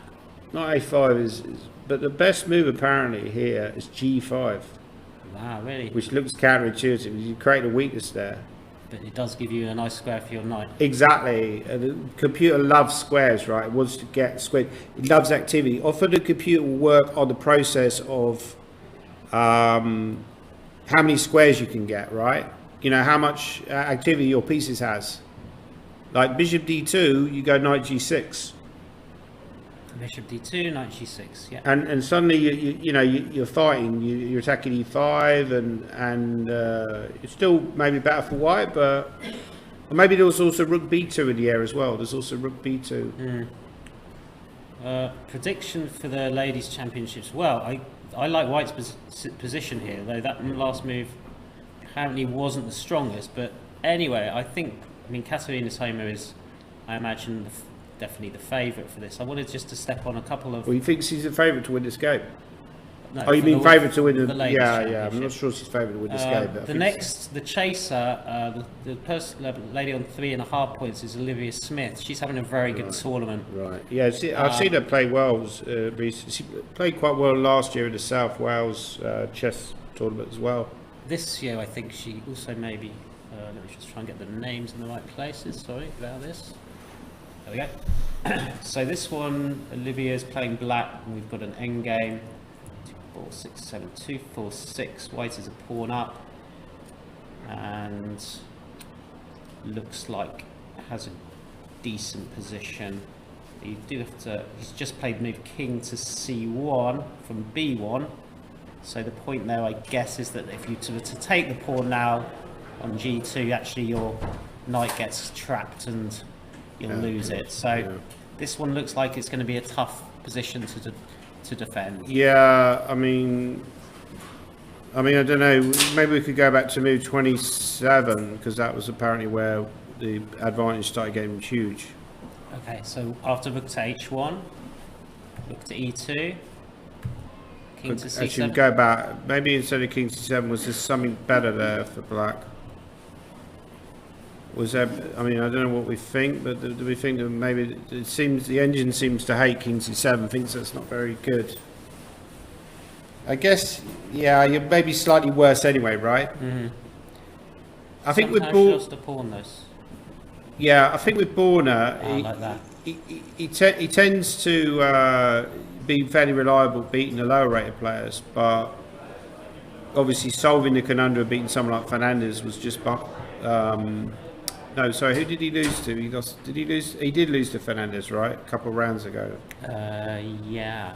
But that's understandable because Yeah, Fernandez it is is. 25-20, 25-30 strength, right? So he's a pretty. I mean, we're seeing that in this tournament. That Fernandez is really really on sizzling form, I would say. The only game he's lost is against Adams with Black, which is an understandable result. But every other game he's really been like a chess terminator. Well, Tom Villiers is having a good tournament. 4.5 out of 7 is. Yes, I saw Tom just come into the room earlier, but we didn't have a chance to ask him how he got on. The other two ladies, sort of, you would think probably most likely to catch or to be in contention for the top for the two prizes are Lan Yao, who's playing Richard Bates on board 14. I Right. think she must be on 3 points. She seems to be doing the biz against poor Richard. As somebody said, Loz Cooper said Borna's had a really tough, I wasn't aware of that, he's had a really tough 2023 chess-wise. Well, we've all gone through tough periods in our chess career, you know, so he'll probably come out of it stronger. Kevin Winter asked, where is Zoe, my student? She's not really my student, but she's a friend of mine. So he's playing down in the tournament in London, which finishes today, by the way. It's a FIDE rated event in Kingston upon Thames. I believe it's run by a guy called Lance Leslie Smith. It's organised by chess journalist, actually, Stephen Moss, who writes for The Guardian. How's she getting on? Is she doing all right? She's doing, yeah, she's doing okay. She's gaining points so far. I think. Coach Zoe a long time ago. She grew up in Oxford. Yeah, that's right. Yeah, she's from the Woods. Oxford area. Yeah, yeah. Another question Kevin Winter asks, are some good girls coming through like Bodhana, Zoe? Sorry, Vesterlau. Yeah. Yeah, so there's a lot of talent at a young age. Yeah, I mean, I think we've had, like, over the last few generations, we've not had the great players that we had in the past, but it's starting to look like with people like Bodhana, who's already capable of competing against adults. Yeah, she's playing Major Open again this year. Played very, very well last year. Not having quite such a good tournament this time round, but Right. she is absolutely capable. Yeah. And then you also have Kushal as well, Right. young guy. He's very. Oh, is very he playing in talented. a major open? I'm not sure what he's playing in actually. There's a few of them about, and there's so many good young players now. Bodhana, I know, does work fairly hard on chess, I've been told. You know, that's what it's all about. If you want to be one of the best players, you've got to work hard. What's happening in this? Which game are we looking at now? So that was Lan Yao, who looked like she was winning. Right. And then this one is Trisha Kanya Marala, board 17, who is playing Roman Mitra. Right. Yeah, we haven't looked at Trisha for quite a few rounds, actually. How's she getting on? It's fairly equal, right? Looks fairly balanced. Should we have a quick look? Could we have a quick look at Richard Bates' game? Go through it and try and work out where Richard's gone wrong. Of course, yeah. Because it feels like he's already in big. This looks like a Bishop G5 knight off, by the way. Oh, my worst nightmare. okay. One of my favourite openings with both colours. Yeah, F4. F4. Queen Oh, he's gone C7. Queen C7, right? Okay. And so here in this position, I mean, there's a crude threat of playing E5, and generally black deals with it by playing Bishop E7 or Knight B D7. Queen C7 is another way to. Gary to do Kasparov that. used to play this. He played this. It was a famous game he won against Lujubovic in this line, I think, with Queen C7. Takes. Queen D2, B5, Castle, yeah. Knight D7. I think So- Knight C6 is also another way you could play. Yeah, get rid of this dangerous knight. It can sometimes be. Knight D7 should be playable. Didn't Lan Yao have a similar position earlier in the tournament against somebody? Do you remember that game? Yeah, that was against. Trisha. I think Trisha, wasn't it? Yeah, we it was saw, against we saw Trisha, yeah. Trisha. That was. Maybe a similar line to this, right? But I think Yes, C yeah. castled on the Queen's side I think, in yeah, that game. I think that might have been a Knight C6 in Sicilian. Possibly. Right. Yeah. Bishop B7, F5, E5. Looking like a good move. Yeah. H5. No, it hates H5. What about... Why can't you just go A5 immediately? Why do you need to bother with H5? Just get the counterplay going, or maybe. And then I guess maybe he's a bit concerned about either Queen H6 or Knight H5 or some combination of the two. Could I play Queen H6? I guess you're going to go A4 and not really care. You're probably going to just sacrifice your H pawn, aren't you? I'll go for the play. I mean, H5 feels like, but it's a kind of a natural move in these kind of positions, right? Wow, apparently there's something seriously wrong with that move. No, not A4. Or what's seriously wrong with it? Well, maybe I'll just take and go Queen G7, Knight H5 or something. Okay, yeah, could be. I think you could have just taken on D3 the previous move, maybe, or taken on B3. I'm not sure. Okay, so let's see what happened where we got to. So she's played H4 just to fix that pawn on H5 now. So permanent weakness. That looks like a really good move actually. A5, Queen E2, Bishop D7, and the pawn goes. And so Richard is now relying on these queenside pawns to generate some counterplay. But after A3, Bishop C4, that looks like a good move, giving the bishop nice control of B3 if necessary, but of course also hitting the pawn on F7. Take. We're going to often leave that in this particular type of position. Just this one will just act as a shield in front of the king, and we can take it back any time, especially if we get to some sort of end game. So I imagine maybe something on the king side now looks like the most sensible. Okay, she went Rook D5, Rook D1. Yeah, and really unpleasant position really, for black. yeah, really difficult position. Apparently, if you go back to that line with H5, you know the moment we went H5, Adam? Apparently the best move was Knight D3. I was saying like this to capture, which kind of looks counterintuitive, because if you take with the pawn? Yeah, but apparently you're getting enough here. It's actually quite important to get rid of that bishop, because we see that actually in the game. The bishop on C4 is actually a very good piece now in an attacking sense. Maybe just go like A5 and put the queen on B6. C-file. Yeah, or queen A7 is also maybe possible, and then put the bishop on B7 and then play for D5. But it's kind of like understandable he would go H5 because he was worried about Knight H5, but maybe Knight H5 is not an issue. Maybe Knight H5 you could always go H6 and then shut the queen out. And then if you go Queen H6 first, you've got issue with a pawn on D3 being weak. So I think instead of A5 was reasonable, but I think maybe even Knight D3 immediately was even better. But these were better options than H5. H5 apparently, it looks natural to me, but apparently it was bad. Yeah, well, this idea of playing H4 I think is really, really strong. Yeah, just fixing the pawn and then going after the pawn. Sometimes perhaps a bishop might have come back around here and created some problems, but it's quite slow, and the queen's going to E2 anyway, isn't it? So I think Lan Yao is a hard worker, and I think, you know, generally we see that with Chinese chess players. Yeah. You want to go back to that game? Just that little moment you went back to there, where you're taking the bishop on D3. I think it's the white knight that black's actually going to be attacking with all. That's the piece that's on the wrong square in the way. Whereas often is in this opening, yeah. So knight takes D3 is a good move. I think. Yeah. But also, if you take on D3, if you take that, maybe then you could consider H5, because then later on, like, you know, at least the bishop's not alive, right? The bishop is not going to C4, so you're not going to get like mauled on you know, on the king's side. Like, it's looking like it's possibility that Richard's going to get crushed. So I think here Adam has not played the best move, the best way, but he's still a lot better. So he's a pawn down, apparently. Wow. For starters. Really? Yep. Doesn't look like a pawn down. Now, if you count the pawns, he is. I'm not very good at counting.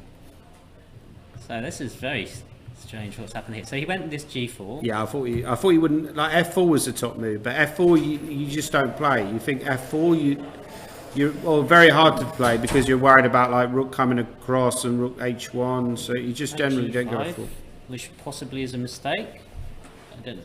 Looks rook H5, Queen G4. But now somehow White is losing a pawn. Is he? Bishop takes knight, rook takes. Okay, he's not losing a pawn yet. Queen here. Look there, h6. Ah, so this got like sneaky little little queen g6 there, throwing that one in to gain the tempo on the rook and therefore making the pin down this line. And perhaps that was missed by white. Possibly. It actually reminds me of that game I was showing earlier, because I ended up losing the pawn. I ended up being a pawn down the ending, but I had a good night against a bad bishop, which is actually exactly the scenario we have here.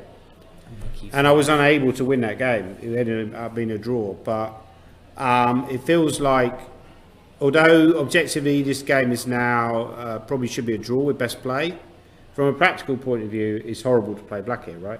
Because that bishop is just crubby on c8. Yeah. So rook e5 is a good move. You can't go rook f5. I'll just trade and take the piece for nothing. So white is fully in control in regards that he can always, if he wishes to, win his pawn back by just taking on c8 and taking on e6 and be doing absolutely fine. But I don't think he's all that interested in taking on c8 until he absolutely has to. Instead, he's just going to probably just take his pawn back on g5, I would think. Apparently on the last move, like rook e5 was a big mistake, by the way. Rook c2 was a crusher, which is kind of obvious in a way. I'm surprised you didn't find that, because. So what's the point if I just guard my pawn? Now you go knight d7. Knight d7. Are you going to bring it back round to c5 or to e5, or does it not really matter? No, Probably to c5. Yeah. So Bishop c8 and just. You want to go rook d8, right? Yeah. Yeah. I think. Yeah, it just looks really unpleasant, right? It just like pure like torture. This. Maybe now I switch back to e2. Well, that allows king f7. Probably rook c3. Rook c3 and rook b3 to b8 or b6. It's like a better plan. Yeah, it's kind of. He has gone a5, by the way. Nick's defend. I've got a feeling this game will end in a draw. Which Adams will be deeply disappointed if it does, because that will be two massive chances he's missed in the last. Yeah, but I mean, maybe he's getting a little bit nervous as well. Even the great Mickey Adams is getting a little bit nervous. A lot on the line. People say, oh, everybody else. It's almost like we're saying, well, Adams doesn't really care. Because he won it 7 times. For everyone else is getting nervous because it means so much to them to be British champion, like Fernandez never won it before. But in reality, there's a lot online for Adams as well. He really needs to win this tournament. It's like pressure. He doesn't want to. If he doesn't win the tournament, it feels like a failure, right? So it's like he has to win the tournament basically. Just any other result is a bit of a disaster. Alright, so knight c6 is where we left this one. Bishop f4 attacks the rook. And now after bishop takes b2, bishop takes c7. Obviously, if bishop takes c1, we can play bishop takes d8 as our first move. So that means that this is essentially an exchange sacrifice. Knight takes c7, rook b1, bishop a3. Now very logical to exchange off a pair of rooks. Knight e4, take, knight a5, rook d3. This should just be a matter of technique in the respect here that, you're not even gonna, doesn't look like you're likely to be. Well, you haven't even got a pawn for the exchange. You haven't got a pawn for it yet. So bishop b2, why couldn't he go to b4? I guess he was worried about a3 maybe? a3, yeah, okay. A3, then really bishop e1 and king f1? Bishop e1, king f1, yeah. And you're losing the bishop. That guy.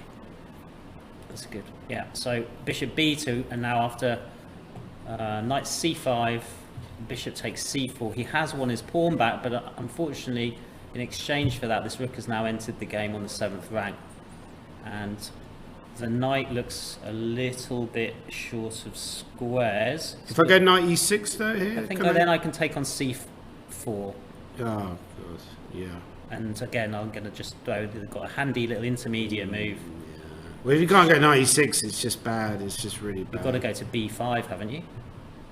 Yeah, it's just knight b5. Maybe just do what you did anyway, like knight b7, knight c4 just looks winning. c4 and just take on b7. Take on b7. Yeah, it's easy here from Fernandez. A very very nicely played game, but again, you know, I feel like, he's just playing really good chess at the moment, and it's hard to live with that. It's hard to survive against somebody who's playing that well, is well prepared. You know, we said this at the start of the tournament. Fernandez is one of the favourites to win. He's confirmed that favourite status. He's looking very impressive.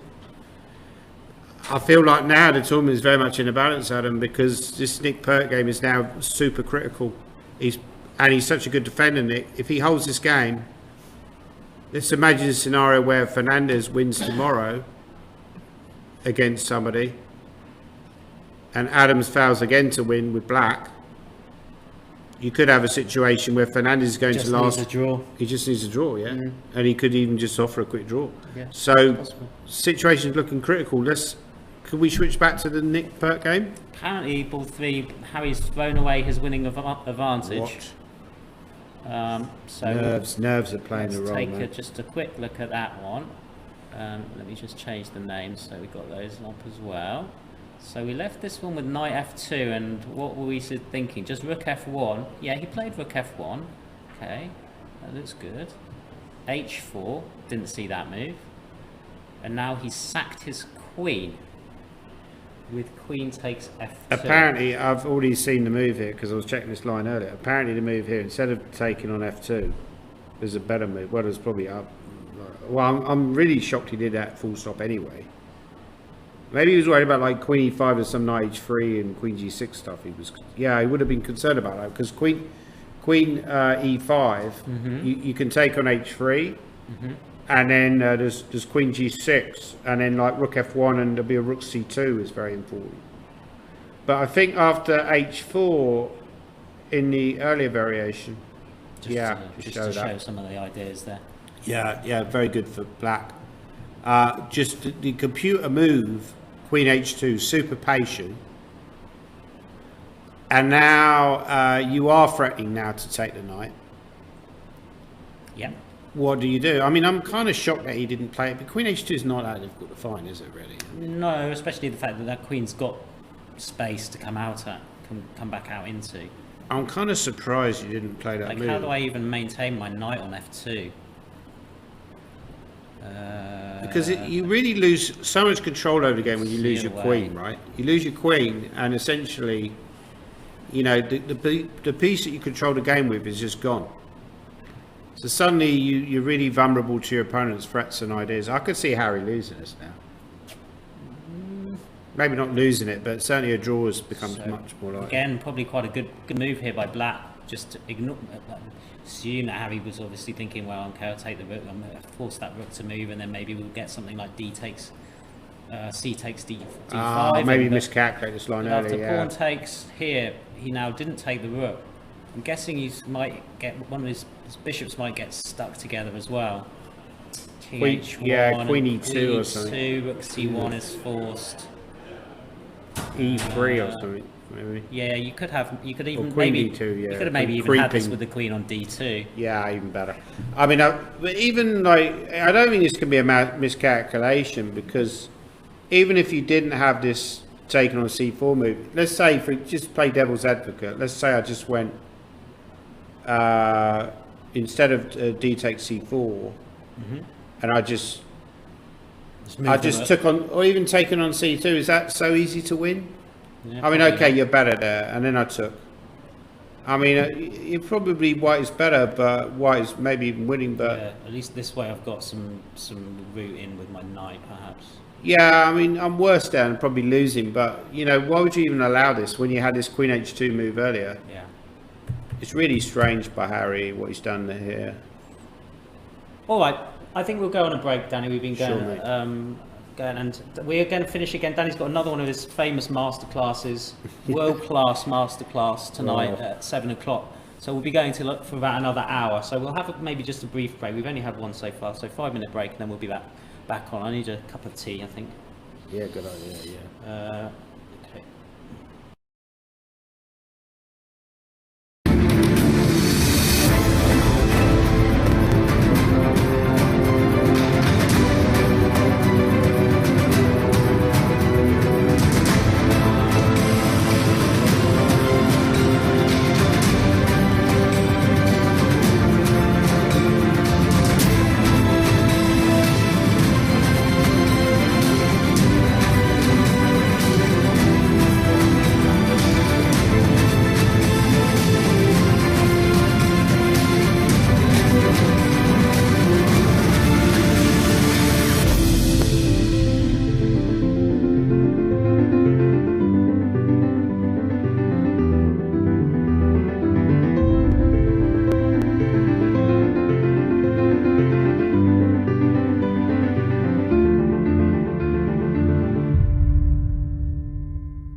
back, everybody. I'm here with the real Daniel Fernandez.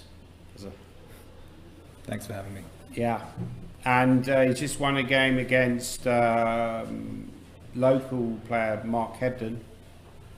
So should we go over the game? Yep. And then we'll talk about the important moments.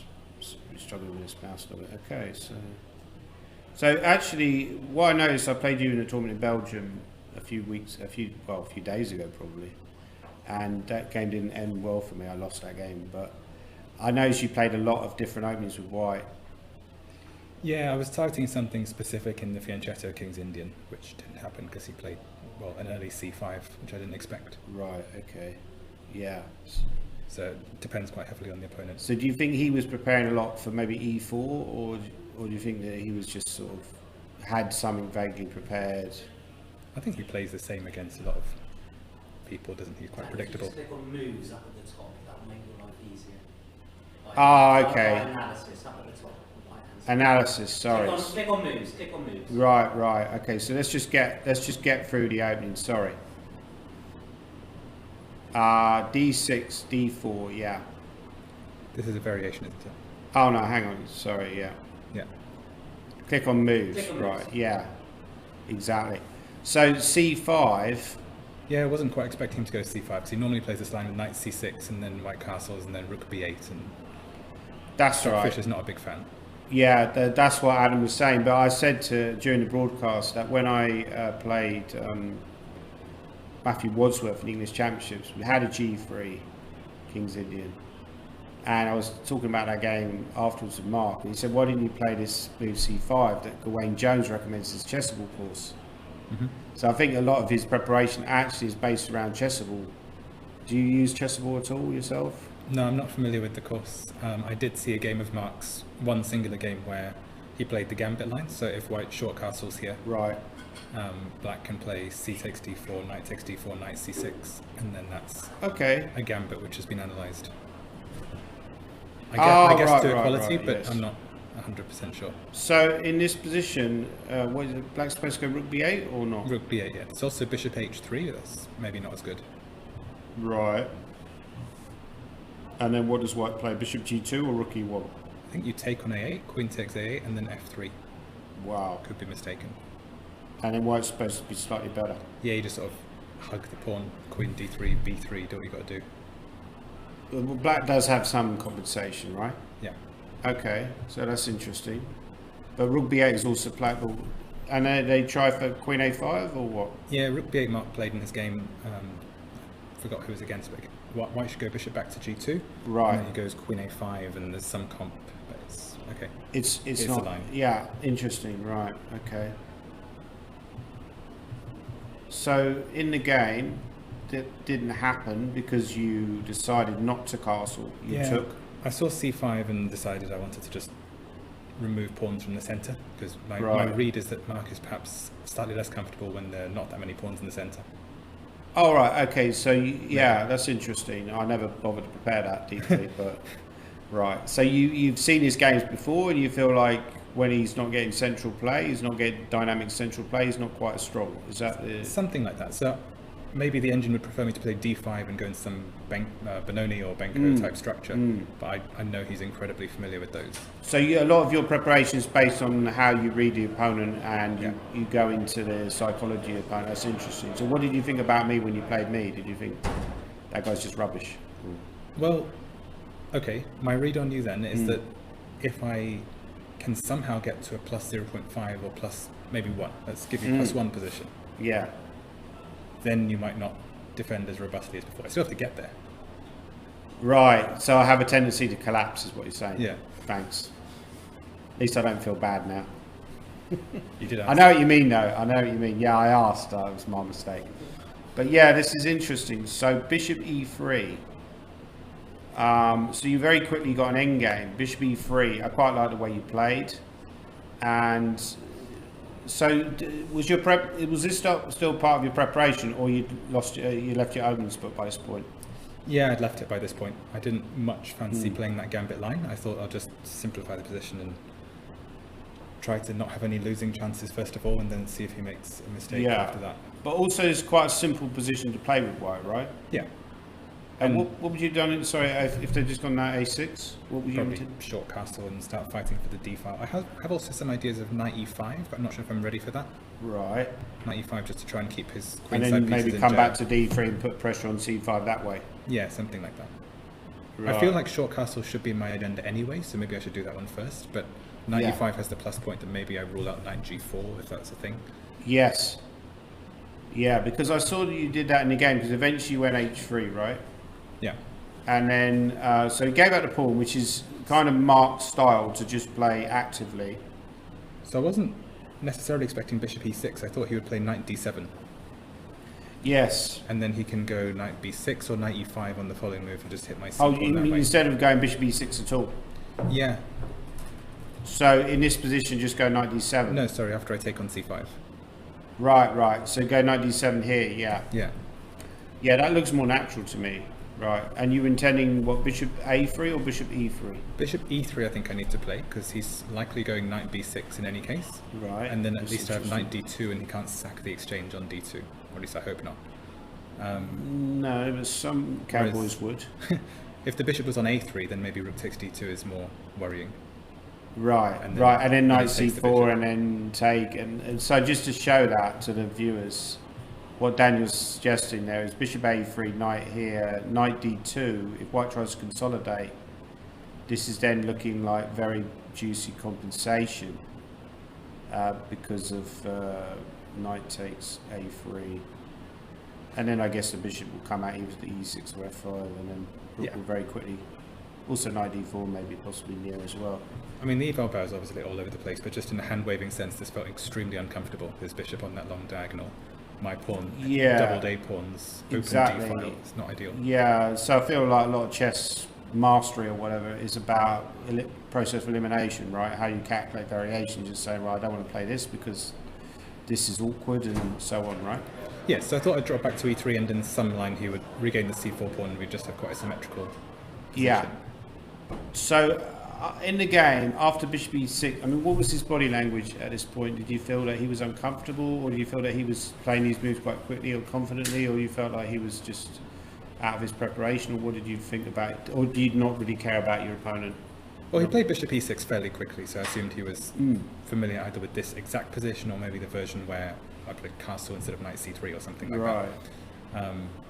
And I mean, it gives me a problem of how I defend the c4 pawn because b3 looks very unappealing. There's probably knight d7 in that situation. Yeah.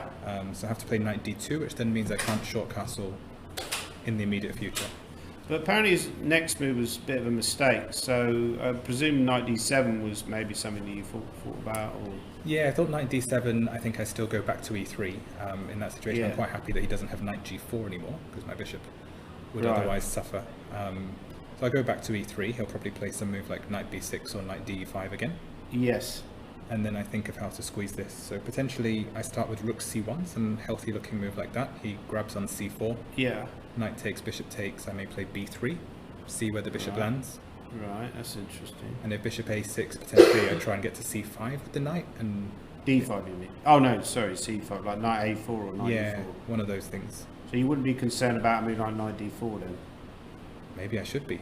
I didn't calculate specifically this position. I just thought, okay, he regains the c4 pawn and I have one template Yeah. to do something. Oh, that's interesting, because I would have been thinking about actually just not giving up the C4 pawn at all if I could avoid it. Okay, I don't think it can be avoided though. But can't you go knight D5? Does he still have knight takes c4? Oh no, hang on. Like knight D5 here. Oh, he's still got knight C4. Right, I get you. That's interesting.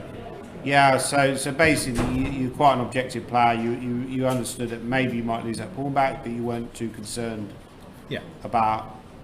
Okay, so in the game anyway, none of that happened because he went rook D7. But did you consider the move bishop takes C6 here? I considered it in some positions, maybe not exactly this one. Because the engine was given that as a top move. So am I meant to then just park everything on light squares, so b takes f3 and e4, king e2 type stuff? Yeah, I guess so. Yeah, maybe sometimes you can even castle queenside. Okay. But it's kind of like an engine kind of move, right? Bishop takes c6. It did occur to me it would be possible in some cases, but I didn't feel it was necessary at the moment. Well, apparently the top line was bishop takes c6, rook c7. bishop takes b7, rook takes, and then something like bishop a3, and then you're 2 pawns up, and he's going to get a bit of play for it. Well, does he even have to take on b7? Does he have rook b8 as well? Just keep the fun going. Right. Okay. Yeah. Like if he doesn't enjoy taking bishops but just attacking them. It doesn't like that for some reason. I'm not sure why not. But again, it's an engine. We're trying to play against an engine. It's an impossible task, right? Yeah. Yeah, so, I mean, I quite like the move you play because it's very Karpovian, right? Sort of prophylactic, preventing knight g4 in any variation. Yeah, I and presume that was the idea, right? You wanted to prevent knight g4 in a lot of variations. well, a couple of things. I understood because he's playing rook d7 to rook c8 or rook d8 next that I'm not going to castle long. So I'm probably going to castle short. I'd like the king's position to be as safe as possible, particularly from knight g4. And also rook d7 tells me there's not going to be knight d7. So the only thing that knight can do really is jump to g4 unless I give him some tactic. Right. But do you think that a lot of players maybe struggle? Because it feels like there's a lot of stuff going on in the centre. And a lot of players would struggle to, like in the eye of the storm, they hadn't castled. I mean, I myself would struggle to play a move like h3 there because I'd be like, well, there's lots of critical stuff going in the centre. To calmly play a move like h3, to me, that's quite impressive. It's like the star move of the game for me. Okay. Yeah, I was happy with it. Even though bishop c6 is like a better move according to the engine. Yeah, bishop c6 didn't particularly cross my mind here. No. I knew it was a possibility, but maybe only if it wins a second pawn, then I might consider it. Like if I can daringly grab on e7. So, okay, so the hated a6, you know what the top move is here? Do you guess what the top move is? And if you, what you think Guess what the top move is. for black? The best move. I considered knight a5. I thought that was interesting. Right. And if b3, then maybe b5, just trying to confuse the issue. Knight takes b5, then he has knight g4. So that was the kind of motif I thought he might try and play. Yeah, exactly. And that'd be kind of like Mark kind of style, right? Yeah. But maybe you just, after knight g4, you just move a rook. And then say, well, I've now got 2 pawns. I might lose my pawn structure, but... Yeah, it's possible. Yeah, so knight a5, that's interesting. So b3, b5, that's, yeah. I thought, sorry, yeah, carry on. It's definitely a motif. And if and when he lands b5, I have a few options, right? I can try and sack an exchange in some way. I can accept doubled e-pawns, or I can let him take on c4, which is not the worst idea, because I can then push past with b4 and create my pass pawn on the queen side. Yeah, exactly. So you don't necessarily have to take on b5 anyway. Yeah, but probably objectively here, what I should be doing is accepting those e-pawns and playing rook c1, for example. Yeah. So just show it. I mean, there is a bishop h6 move I'm noticing, which might be slightly annoying, but I guess knight f4. Maybe rook c3. Or rook c3, yeah. And what about if you just say, you just go, right, I just take, sorry, in this variation, if you take and then allow this. And take on a7 potentially if I can. Yeah, and there's quite a lot of pawns, right? Yeah, this is probably possible as well. Pawns, maybe you also take with a bishop on a7. Okay. But yeah, it feels a little bit desperate for black. But the top move, according to the engine, after bishop e3, was knight d4. Did you consider that move as a possibility? Yeah, I thought it was an option. I was prepared to castle long. I'm not sure what it thinks of that. Yeah, no, that's reasonable. And then, for example, b5, I was thinking maybe knight b3 is an option. Wow. Nice. I don't know if it is. It's just no, it simplifying seems, some it pieces. seems unclear. It's not losing, which is always a good sign. Yeah, it seems like a bit of a mess, right?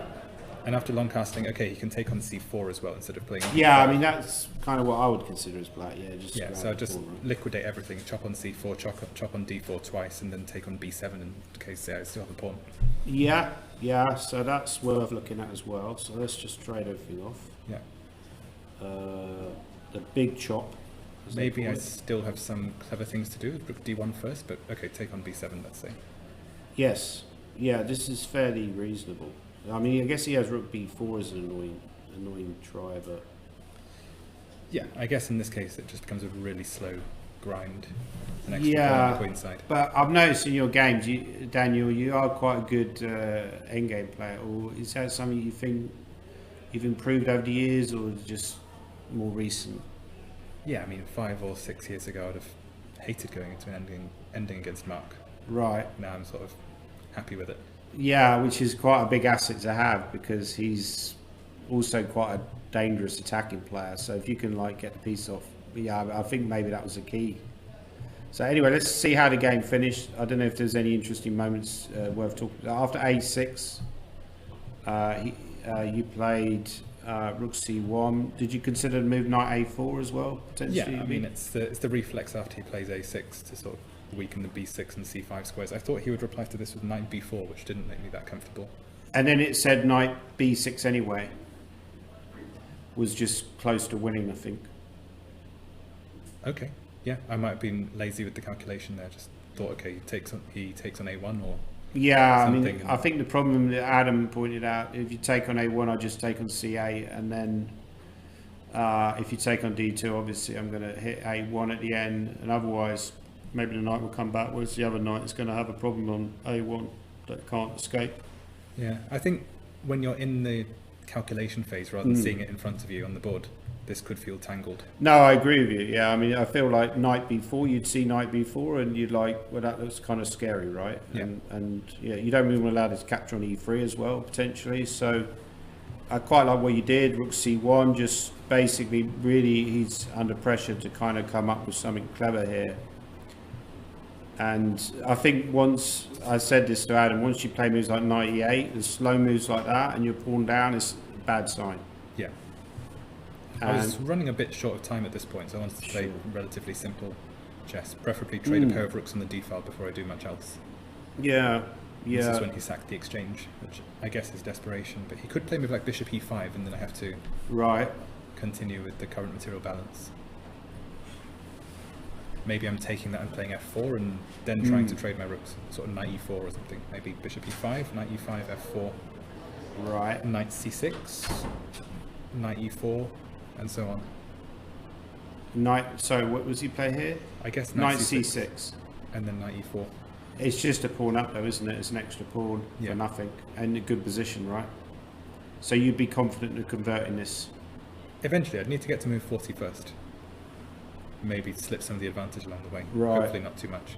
Are you the kind of guy who gets a bit nervy if you're winning or a better position, or you don't seem like that, no? You seem like you're quite in control of your emotions. Well, if I'm in time trouble, I'd almost rather be worse. Oh, really? There's the counterintuitive saying of the day. Yeah. Yeah. Yeah. Okay, so let's just quickly get through because I think we've got to get back to the games. But so hang on, let's get back to the moves. So let's just see the end of the game. So he took on B2. Yeah. Rook B1. Now the rooks are coming off on the D file in a lot of cases. Sure. Can't really do very much about that. Sure.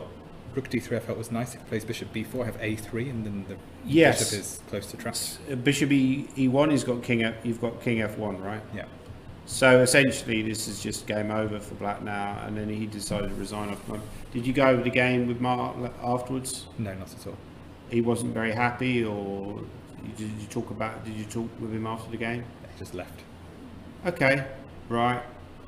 But yeah, it's a bit of an unfortunate situation for him because he's probably out of the tournament now. But you're in a good situation.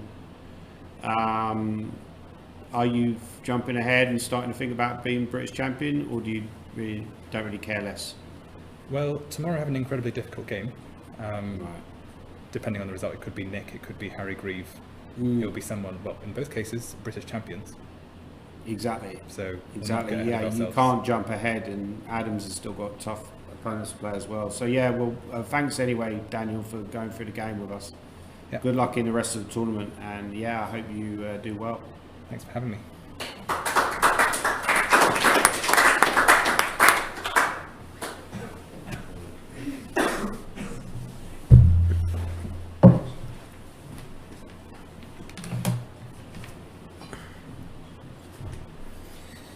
Okay, thank you very much to Daniel for showing that game.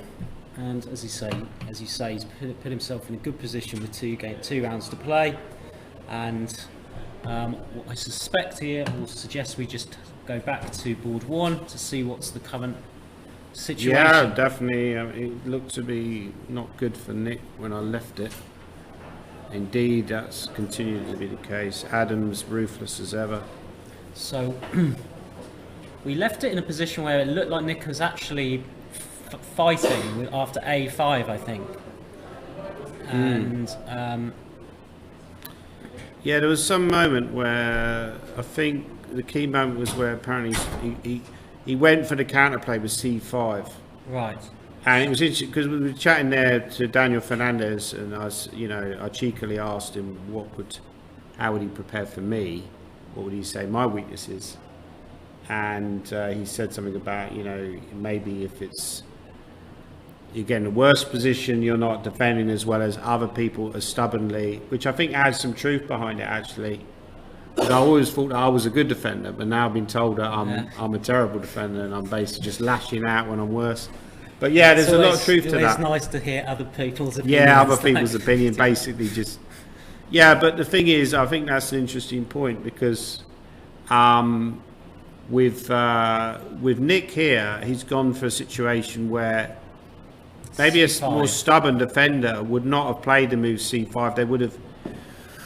But Nick is a stubborn defender, so he's gone for C5. He's gone for the active counterplay, whereas apparently the computer was suggesting you don't do that. You just slowly bring your king over to E7. So instead of C5, C5 was a losing move. You just go king E7, and you just wait, and you just hold for a while. But I can understand why he went for C5. The position looks visually horrible for black, but when you've got a worse position, often you can accelerate your demise by going for a sharp, like a sharp continuation. Maybe he's worried about rook G5 here. Yeah, I think that was the top move. Yeah, probably better for black, better for white anyway. But still a problem. Okay, so what happened? Let's see. So we had C5, trying to break that grip on the E5 square, which white has had for the whole game, pretty much. Take, king F6, rook E1, D4, king takes G4, doesn't care about the discovered check, E5 check, king G3, bishop E6. He's finally got that bishop out to somewhere at least. Yeah, but it's just given away too much in the meantime, Adam, because now suddenly white he's gone from being a pawn down to a pawn up. Yeah. So some kind of collapse here, you'd have to say, by Nick. Nervous collapse. And after this one, Mickey's played C6. Black's gone D3. Just to move C7 is crushing by Just Mr. C7. Mickey Adams. So C7, can't go D2 because pawn takes rook is check. So I'm going to have to move the rook somewhere along this rank, presumably. So let me choose a square. Where shall I go? I'll go there. Yeah, but can't you just take... No, you can't take on E6, but you can go king E3, lining up maybe... Or you can take on E6 first and then go king E3, right? Ah. Take on E6, king E3. Now I'm threatening to queen. So effectively C7, Adams will make super sure yeah, the C7 wins. Lots of times. C7, this is just the tactic that's going to do the business, isn't it? Just rook takes E6 and king E3. I mean, probably you would win after king E3 anyway. Yeah. But yeah, it's so ruthless by Adams, playing all the natural moves, but somehow it felt like he was possibly in danger of throwing this win away. I think he's now become big favourite again, because assuming he wins this game, Fernandez still has to play Nick. Nick's still floating around. But Fernandez was very impressive today, and also in the analysis afterwards, you've seen like he's a very impressive player. He's seen a lot of very interesting variations. He's always got an idea of what to do in the position. I've noticed, when we went over that game, he's always constantly I'll probably sitting there just thinking about nothing at all. But he's constantly thinking about, what if my opponent does that, then I do that. So yeah, he's 25-20 for a reason. He's obviously a very good player. Yeah, Nick's gone for this check, which is was probably the best that he could do. I guess the king goes back to E3, and then what black can try D2. At least but rook F1 and king takes... Oh no, you've got king E5, but... Rook F1 check, king E5. Can I go knight C4 and then try to Knight c4 check. Bishop takes c4. Maybe I can just queen the pawn. Try to play some amusing okay. stuff. But that's like a stupid way to try and win. I don't think it's a very good way to win, but it probably is good enough, right? Bishop takes c4 and queen the pawn. And then after bishop takes, how do you win the game? Well, you've got to just win that rook in a way way where that you don't allow the pawn to queen, Yeah. haven't you? So I was thinking queen e8, but then you can't step on the d file, but you can step on the f file. I think you can go queen e8. Yeah, that's probably good enough. Queen e8, king f5. Queen f7. And And queen h5 check. Queen h5 check, then just king takes d4. Yeah, good spot by Tom. But also queen e8 if you go king f6. How do you win then? you don't. Is the You answer. don't. Yeah. Maybe you go, Adam. You go queen c5 here, and then after rook d5 you go queen e7, and then king f5 you go queen e4 takes d5. Okay, like this way. Yeah, This guy. it's always going to be a way. There's always a way. But When there's a will, there's a way. so he's gone king e3. We're expecting probably d2 here. There's not really another. Well, can I move my rook back? Is that worthy of anything there? Rook d6. Or are you just going to queen your pawn? Probably queen the pawn. Yeah. Oh no, there's a rook e6. No, rook e6 doesn't help. Rook e6 doesn't help, no. So Loz Cooper is saying 2 of Rich Pert Dong and Han. Dong is what? Is he going to win Dong? Oh, what? No, surely not. Ledger Wadsworth was a draw. Willow Claridge Hanson was a draw. So those guys are out of it basically. They're too far behind. He can't afford draws in this situation. And Harry's unfortunately, blown it. in this game. This is a We sad said demise it for might Harry. happen, didn't we? In the respect that it looked like there could be a danger here. It looks like somehow. Okay, we looked at this position. We saw this. Yeah, We didn't yeah. understand this. Queen takes f2, and then c4 happened. Bishop takes e4. Rook e2. Check, check, check. He refused the repetition and made a losing move. So what you could have just gone for the check. Yeah, I think he got. And why is this so losing? Because of queen d2? What's the point? Or just push the pawn, is it? Yeah, Just push the pawn. the counterplay's gone. I think a nervous collapse there by Harry because he was really in control in that game for much of it. But I say Dong is a dangerous player. He will keep.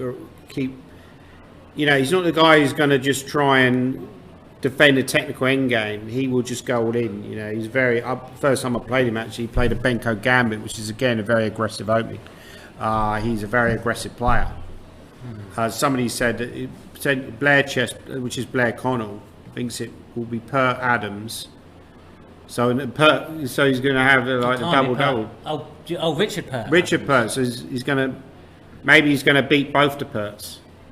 You know, family double, and then Han Fernandez, which is an interesting pairing because Yi Chen is a very dangerous player. I've said before, I think Yi Chen's got a huge amount of potential. So that's interesting. But Richard Pert has a terrible record against Mickey Adams, by the way. I don't like his chances of getting a result in that game. I mean, Nick has actually got a much better record, and Nick seems to be losing. So I think it could be a potential here for the Mickey Adams Pert double. But then, okay. So, well, let's see why can't I just stop your pawn somehow? So if I put the problem I've got is these two bishops like this, and he's felt that he has to give up one of his bishops. Pure desperation. Pure desperation. Right? I imagine you take on d5, don't you? Probably. Yeah. Oh well, C3 is probably also winning. But now, like, how do you even stop? Queen takes g2. It's a sad. Well, knight h4, but then there's rook e3, which is hitting h3. Knight h4, rook e3 is a nice move because It resigns soon, yeah. you hit this. Okay, you can play rook f3 and keep the game going for the moment. Just about, yeah. Just about. That's a good point, yeah. Okay. Is there no tactical win here for Black now? It feels like there should be somewhere breaking the connection between, like, I wanted to play something like Queen G5. Right, But clever. Queen G5 might be really, really stupid because of Bishop D2. What I want to do is try to Kind of go check, check. What happens if I go check, check? Does that help? check and check up on d6, you mean? Yeah. And if I go back, No. I have to go here, because if I go here, then you have rook Yes, takes yes. f2. No, this is also playable. No, no, it's not playable. Because of what? Because of queen c5 Rook straight or... c3. Ah, because of rook c3. Yeah, okay, that's good. So here, Yeah, but it's desperate stuff. He has gone queen d5, by the way, so we'll probably see this on the board in a minute. Like rook e2 is winning anyway, probably, something like that. Oh, but then you can go rook g3, you can carry on, right? You get some counterplay. I mean, even rook f3 is probably winning, right? Because, I mean, the queen against bishop and knight, I once had that against a guy called, I think it was like Paul Byway in a 4NCL. yeah, And I gave up my queen. At the moment where I sacrificed my queen, right, because I'd already envisaged this potential endgame, he just looked so shocked. Something I always remember. Like. Anyway, I ended up drawing the game after he was winning. He was winning. I mean, the knight and the bishop are no good against the queen. At some point, the king will infiltrate. The black king will infiltrate, and somehow find a way into the white position. I think what black would definitely like just to do things a little bit more cleanly than that, though, if he possibly could. Yeah. Oh, absolutely. Yeah. Rook e3. So you want rook f3. Three. Let's see if the engine's And then able to if break rook it. f3 is forced, somebody suggesting queen d1 at some stage. Yeah. Can't see a way of winning one of those pieces. Yeah, rook c3 is good. Rook takes c3 here, and queen d4. Rook takes c3, queen d4, and Well, I've got to some now of these try and endings are hold- winning. Some of these endings are drawn, but I don't think this is one of them. try and hold the But you same can game. also go, instead of rook c3, Adam, you can go queen c5, which I think you kind of suggested, right? I wanted queen g5 to try and push okay. the knight, but essentially get to that type of position. So just to show Right, that, right. if let's say queen c5, rook takes e3, queen takes e3, I couldn't quite find a way to link my bishop and my knight up, and so therefore I think that probably they're going to get forked. For example, bishop b4 is going to be met by queen to, let's say, e4, which is a nice move. Bishop b2 is going to allow queen e1 check. Bishop a5 is going to allow... what's he going to allow? Bishop a5 would possibly allow... Can't you even just go queen c1, queen f4? Wouldn't that be winning? But I guess then you go g3, right? Yeah. Maybe your queen g5 then. Queen g5 then. Oh no, you got bishop e1 now. It's just about holding together. There's probably, I mean, even if I just went queen d4 there, what do you play? Yeah, queen d4 maybe, because now I haven't got knight f3 because of queen a1. Oh no, but then bishop e1, Bishop right? e1 anyway. Yeah. Yeah, it's almost like a study, right? Yeah, surprising that... But yeah, I mean, you're not going to even find we these moves haven't probably quite worked anyway. it out, but apparently, yeah, rook e3 is the best move here. So big sort of turnaround in this particular game, Yeah. and that does put Dong in a position where he's going to have 5 points, and still Pert and Adams play. And Richard Pert's definitely going to win, is he, from what we're gathering? Okay, we haven't checked in on that one yet.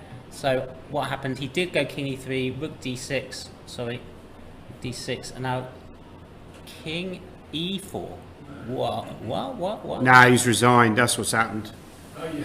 He's probably resigned. That's probably why they put the kings in the centre. There's no way he'd go king e4 It loses there. a piece for starters, doesn't it? Loses Yeah, I rook think takes. he's probably resigned. He's seen that Queens is winning, so maybe they've jumped forward, but I reckon that's what's I think happening. he played king d2, didn't he? That's what it looked like on the board. We've got a webcam. No, there's no way he'd go king e4 there, unless somehow... By the way, yeah, no, there is a webcam up at, if anybody wants to check it out, it's at Twitch. I should have mentioned this a little bit more probably. Twitch.tv/Matt Carr 2600. Matthew Carr, one of the arbiters, is running a webcam. I think that's the right address. So do go and check that out. We'd love to have the webcam on our stream, but I'm a bit concerned that my computer wouldn't be able to handle it in terms of the amount of power by the that way, we're using. there's an interesting question on the chat. They've gone for the board. Why did Matthew Sadler stop playing? So this would have been, Danny, I'm guessing in around about mid-90s, I would have thought. A bit later than that, Was I think. Like late 90s, possibly maybe even early 2000s. I think the reason was, probably late 90s. Well, Sadler was obviously a very hard worker. He would spend 10 hours a day studying chess. Obviously, that's what you need to do to get to that level. But also, he's a very talented player as well. Matthew Sadler, kind of from my area actually, like sort of Kent kind of area, but very strong player. And I think he just realised, even as a 2680, that being a chess professional was a bit of a grind. And obviously maybe he was a little bit burnt out or whatever by being a chess professional, decided to get a full-time job, which turned out to be a sensible decision. So you got a sustainable income then. This is however strong you are as a chess player, you're kind of on the edge. If your form dips, then that sustainable income, I'm starting to realise that myself, that being a chess professional it's not really financially a good decision, I think.